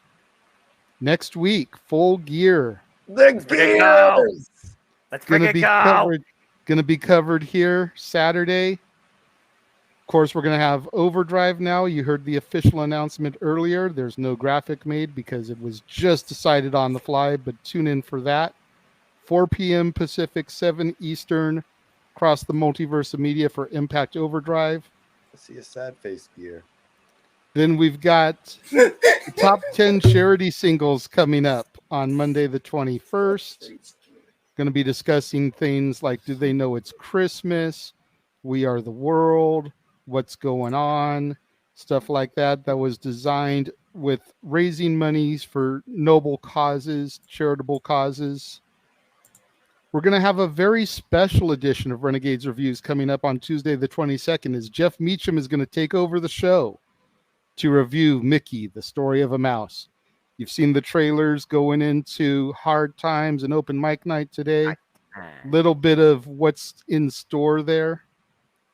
The Santa Clauses kicks off on Thanksgiving Day. Going to be reviewing that Disney Plus original show. Scott Calvin is back. Speaking of Santa, make sure you book Santa Meach as early as possible with his Disney schedule. You want to make sure you can get a virtual or in-home appearance. Oh, I'm going to have to do that. His range has actually opened up a little bit now that he is working down in Disney. If there are people in the OC area that want to book Santa Meach, get your requests in and he'll work it in around his schedule. Make sure you check out the Cleveland combatant, Josh Mansfield. He popped in very beginning of the show to give James his props on his opening video. That's so good. You can find him on Twitter at CatholicJosh122 and on Instagram at MellowManGram. And then, of course, we've got the Survivor Series in a couple of weeks. War Games. War Games. War Games. We've got NXT Deadline and Ring of Honor Final Battle on the same day. Heaven help us. As James pointed out, that is 3 shows in the course of that afternoon, evening. Final Battle, followed by Deadline, followed by Open Mic Night. We are going to be tired. Bring it on. I'll bring the energy. We have the eve of Christmas Eve special edition of Open Mic Night, where we're going to be discussing our Christmas traditions. No wrestling talk that evening, but we will have the Wheel of Carols. Oh, God. For a $5 super chat, spin the wheel. Those are some of the songs that are on there. All those songs are in the public domain, so we don't have to worry about copyright dings. You know, I'm going to steal Noah's phrase, even though he is covering his face in shame because he doesn't want to do it. Let's fucking go. Yeah. I know James is hyped for this. I'm hyped for this. I know Josh is hyped for this as a Christmas fan. Jeff doesn't care for singing, but he loves Christmas, so he's down. The only one we've got to deal with is Noah. Look at that face. Look at that face.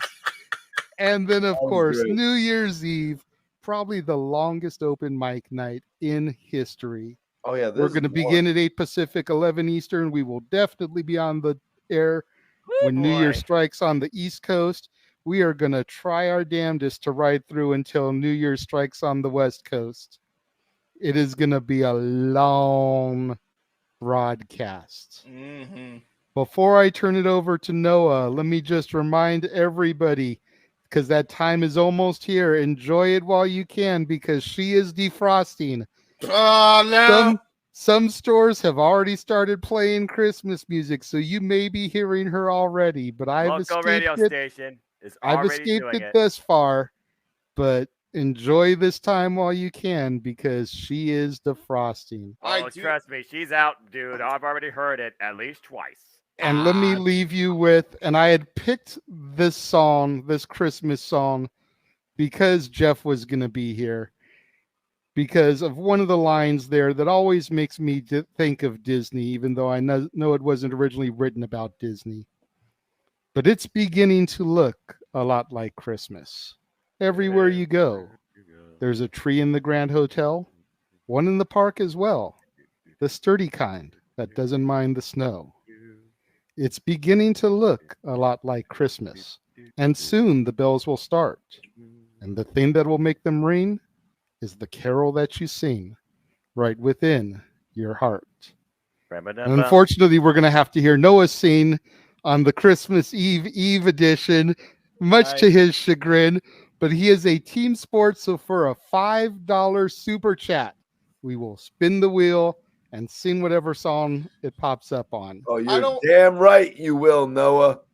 But yeah, it's the line, there's a tree in the Grand Hotel, one in the park as well, because Disney out here has the Disney California Grand Hotel. And then, of course, you go over to the main park and there's a tree right there on Main Street. So I hear that song. I always think of Disney.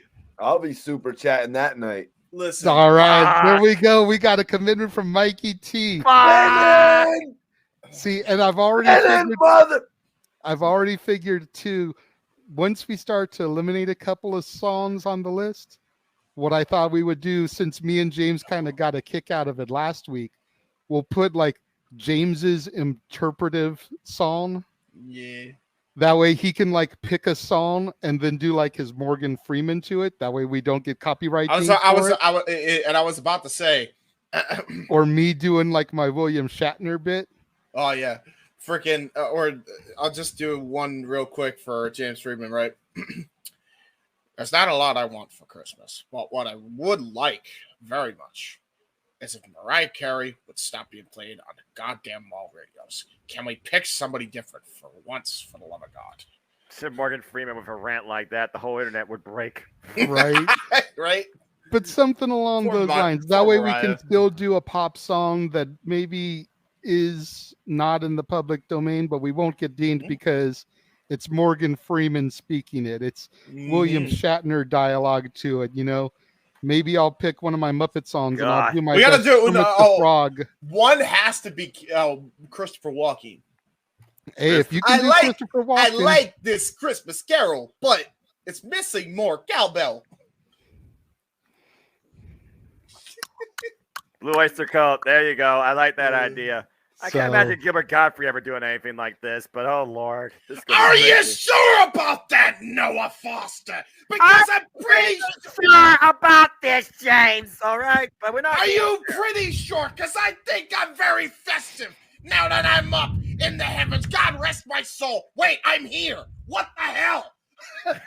How did I make it here?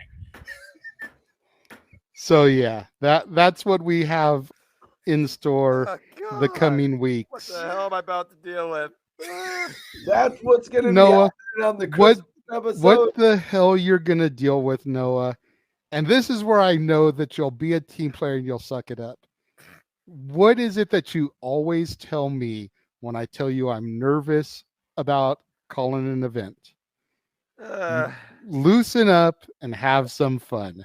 And I know that's exactly what you will do because that's what that episode is intended for. For us to let the walls down for our fans and show them a different side of us four, if you count Mansfield and Meacham, 6 wrestling geeks. What time is this show, JJ? I forgot. Normal time. It'll be on a Friday instead of a Saturday, but it'll be normal time, 8 Pacific, 11 Eastern. Okay, cool. Okay, so right after Rampage, so I don't miss the holidays. I'm gonna I miss. will get my wrestling. Good deal. I'll miss SmackDown, but it's a sacrifice I'm willing to make. Damn it, for the good of the team. Now all right, fair Noah, enough. Mr. All Elite Noah Foster, take us home, good sir, as you always do. I love that graphic. I love doing this every time more than the last. If people want to know more about me, know this. For I am just a simple man and a lifelong fan of professional wrestling. Damn it! But I digress. Find me on Instagram, Twitter, and YouTube, and in Foster 1916 for all things wrestling. Shout out, of course, to my entire ATW family on Twitter. Of course, James Hubert's a part of that. Shout out to Eric Brown, Anthony, Megan Chiba, Cindy. The list goes on and on. I would say the whole family, but this list probably be longer than the Chris Jericho list of arm bars. It's gonna be a busy week for me and my simple brand, as James politely renamed. I will be doing a video pretty much each night, not necessarily on my channel. It starts with all elite recap reviews for both AEW Diamond and AEW Rampage. Of course, will be a part of the NoDQ predictions panel for Full Gear. There will be also Galaxy predictions panels for both AEW Full Gear and Impact Wrestling Overdrive, which I will say now is the final event of this year's Impact Predictions League. So good luck to everybody, whether you've been in it or not. Because next month, they're doing a throwback show. So this is the last current one for the year. Also, stay tuned. Of course, I will be back here. League. Yeah, I run leagues for Impact, AEW, Ring of Honor, and WWE. Damn, I gotta get in tune. Like I said, follow me on Fox 19. That's where I always put the forums, or private message me. But also, I'll also be involved in another wrestling trivia challenge on Chris Cass's Twitch channel, some point in the upcoming week as well. And besides that, of course, be back here bringing you all the play-by-play coverage, live commentary, reactions galore, of course, for AEW Full Gear in full, and the Open Mic Night to follow too. But as always, I'd like to conclude, there are no winners, no losers, no betters. They're just fans with opinions for this passion we all share. At the end of the day, folks, support one another, respect each other, protect your mentality too, and treasure your families. And just enjoy life and enjoy professional wrestling. It's as simple as that. Couldn't say it any better myself, Noah.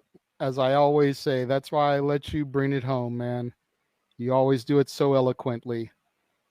Want to thank everybody that is still with us. There's 3 viewers in the room right now, but we've had up to 15 tonight at a time throughout the course of all the stuff we've been doing, Noah. So thank you to everybody that's been tuning in over the course of the evening.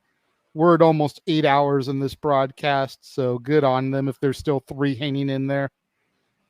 I know it's almost 2 o'clock in the morning on the East Coast, 11 o'clock out here on the West Coast, so got to appreciate those hardcores that are still riding with us. Right, exactly. Absolutely. Respect. We will see everybody For Overdrive on Friday, as I said, 4 Pacific, 7 Eastern.